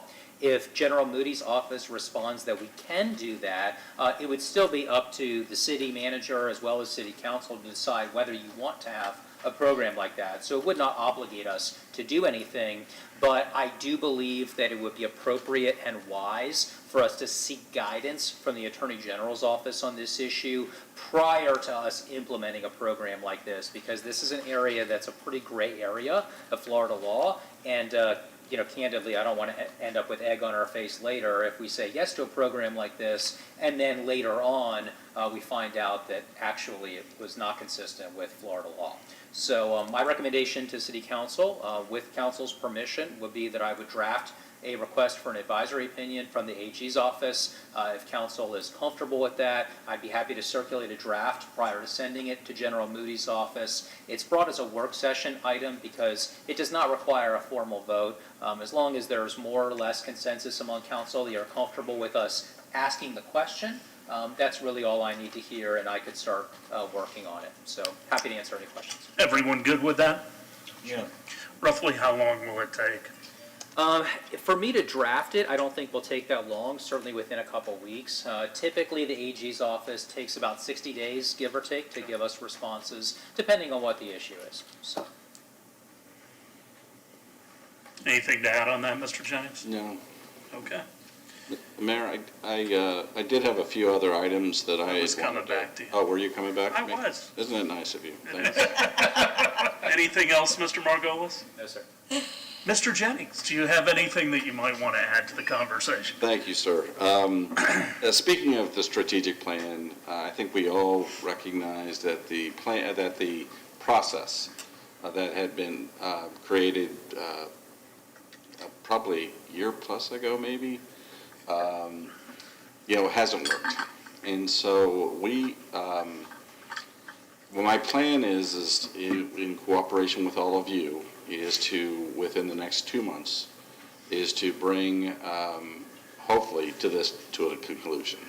So Jerry Newfarmer, who is a former city manager, who has extensive experience in doing strategic planning, I'm going to ask, or I have asked him to meet with all of you individually, and then at least a few meetings from the dais so we can conclude this process. So I just wanted to make sure I say that both to you, but also publicly. Also, the sound ordinance, we have, working with the police chief, we have put that out for bid. This is a very important piece as the downtown becomes more built out and more noise and sound, and so that process will include bringing in monitors to test the level of noise and all of those kind of things in the current state. And then the chief is going to lead this effort, but working with a consultant to really figure out what we'll bring to the council in terms of a comprehensive noise ordinance. And we hope to do that relatively, we've got a lot of things going on, so hopefully by the end of the calendar year. Well, that's an issue not only in downtown, but on the beach too. I mean, we get a lot of, it's hard to get residential and commercial and everything living in harmony sometimes. Well, and that's one of the areas in which the chief really wants to tackle, and I don't want to speak for the chief, but he has spoken to me extensively about looking at the city not as a whole, having one set of rules and parameters for the city, but having a more of a specific look at neighborhoods, residential, the beach, the downtown, different ways in which we would go about that. Chief, I don't know if there's anything. Anything to add? Okay. I wanted to publicly thank Joelle Castelli and Dan Mayer we have launched the website refresh. If any of you have had the opportunity to go on and take a look, but we have the first 150 pages that have been refreshed, and I think we have we're cutting down like maybe 400 pages or something. There was a lot that was added over the years on our website. So I also just wanted to mention, I've been getting a lot of positive feedback about our Parks and Recreation staff, specifically on the youth camps. It has just been, it's really one of those things that kind of warms your heart about what our staff does with the kids in our community. And also, I would mention that many kids are on scholarship. And so there is an extensive amount of work that our staff does, and it's just really what makes a community fantastic. Lastly, I had wanted to mention this when Lori Vogel was here, but Lori's son was drafted by the San Francisco Giants. Oh, wow. Tyler. In the 12th round as a pitcher, and he is signed with the Giants, and he will report to spring training here shortly if he hasn't done so already. So I just wanted to mention that. Very cool. Anything else from the council? Any future discussion items? Vice Mayor?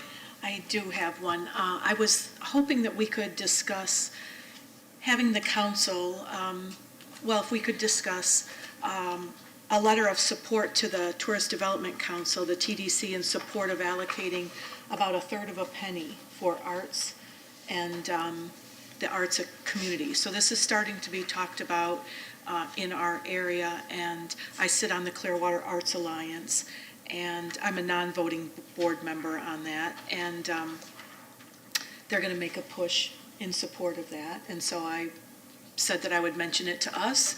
We can investigate it and hopefully support those efforts too. So, future discussion.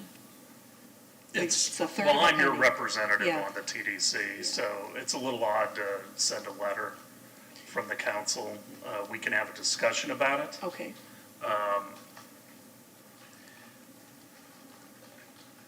There's a study going on right now for the overall arts.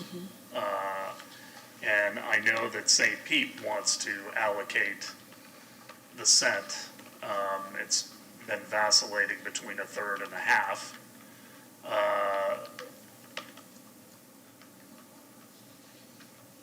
I don't like obligating a specific amount for eternity. I find that somewhat worrisome. I also want to see the definition that comes out of the arts study, what arts are going to be. The majority of museums are down in St. Petersburg. St. Petersburg has an insatiable appetite for TDC money. They do not generate very much bed tax, very little as a matter of fact, because St. Pete and St. Pete Beach are two different communities. And, you know, there's talk about a new stadium, there's talk about the Woodson, there's talk about another 16 million for Dali, there's talk about a sports complex at Toy Town. And I'm a little bit concerned that there's not going to be any oxygen left in the room. So I am not yet to the point where I'm ready to vote for specific dollars for arts, especially if the definition isn't broadened out. Because Clearwater is the 800-pound gorilla when it comes to bed tax. And, you know, there are some projects that we're going to have forthcoming that I want to make sure get funded before we start siphoning off a lot of other money. So it's a much bigger topic than just the arts, because on the surface, I would say we want to support the arts. We want to make all of Pinellas County a more desirable place for our tourists to come. At the same time, I want to make sure that our needs are fulfilled. So, But that money's for us as well. I mean, we could, maybe I can do some more, research and we can have it on a future discussion, especially, I can report back to my Clearwater Arts Alliance, but it's just my understanding is that pool of money is available for everyone in the county. So but it as has we not build, been determined how it will be allocated and what all the different criteria are going to be. Okay. And if it's primarily going to museums, of which we have none, then, we could be, I want to make sure that the peanut butter is being spread across the entire county, okay, and that it is not just being sucked up by one municipality. And Seems if people fair. call me parochial, you're damn right I am, because I'm tired of all the money going to certain places that don't generate it. I think there's a real issue with looking in the mirror sometimes and being reasonable about the amount of money. So devil in the details, right? there is the Find devil out. in the details Got and it. some of the other issues that we have to get resolved. I also think the arts plan ought to come out first, and then you should be able to determine what you're going to actually pay for. I think we've got the cart before the horse. Councilmember Shade? I'm concerned as well. As an artist, it just seems to me like all the opportunities are in St. Pete. In a matter of 4 or 5 blocks, there's the MFA, there's the Dali, there's the Studio 620, there's the Florida Craft Center, and it's this huge monster that needs to be fed. And so as an artist, I always feel like all the opportunities are over there. So I would love funding for the arts, I would be the #1 proponent, but I would like to have some assurance that we know where it's being assigned, because just because it's available to the whole county, it doesn't mean that that's where it's going to end up. And I think Clearwater's starving for arts opportunities. And so I would like to have some assurance that that is going to be, that we're going to know where it's being allocated, because St. Pete just gobbles it all.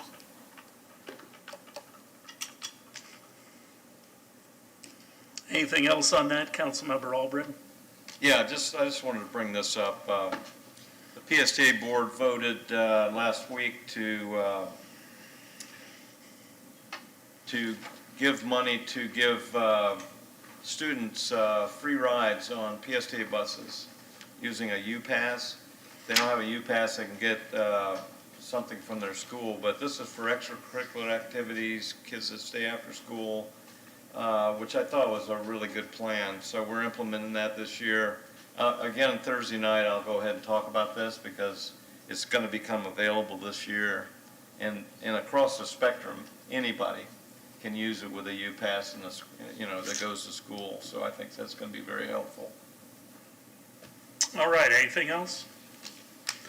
We're adjourned until Thursday. Thank you all.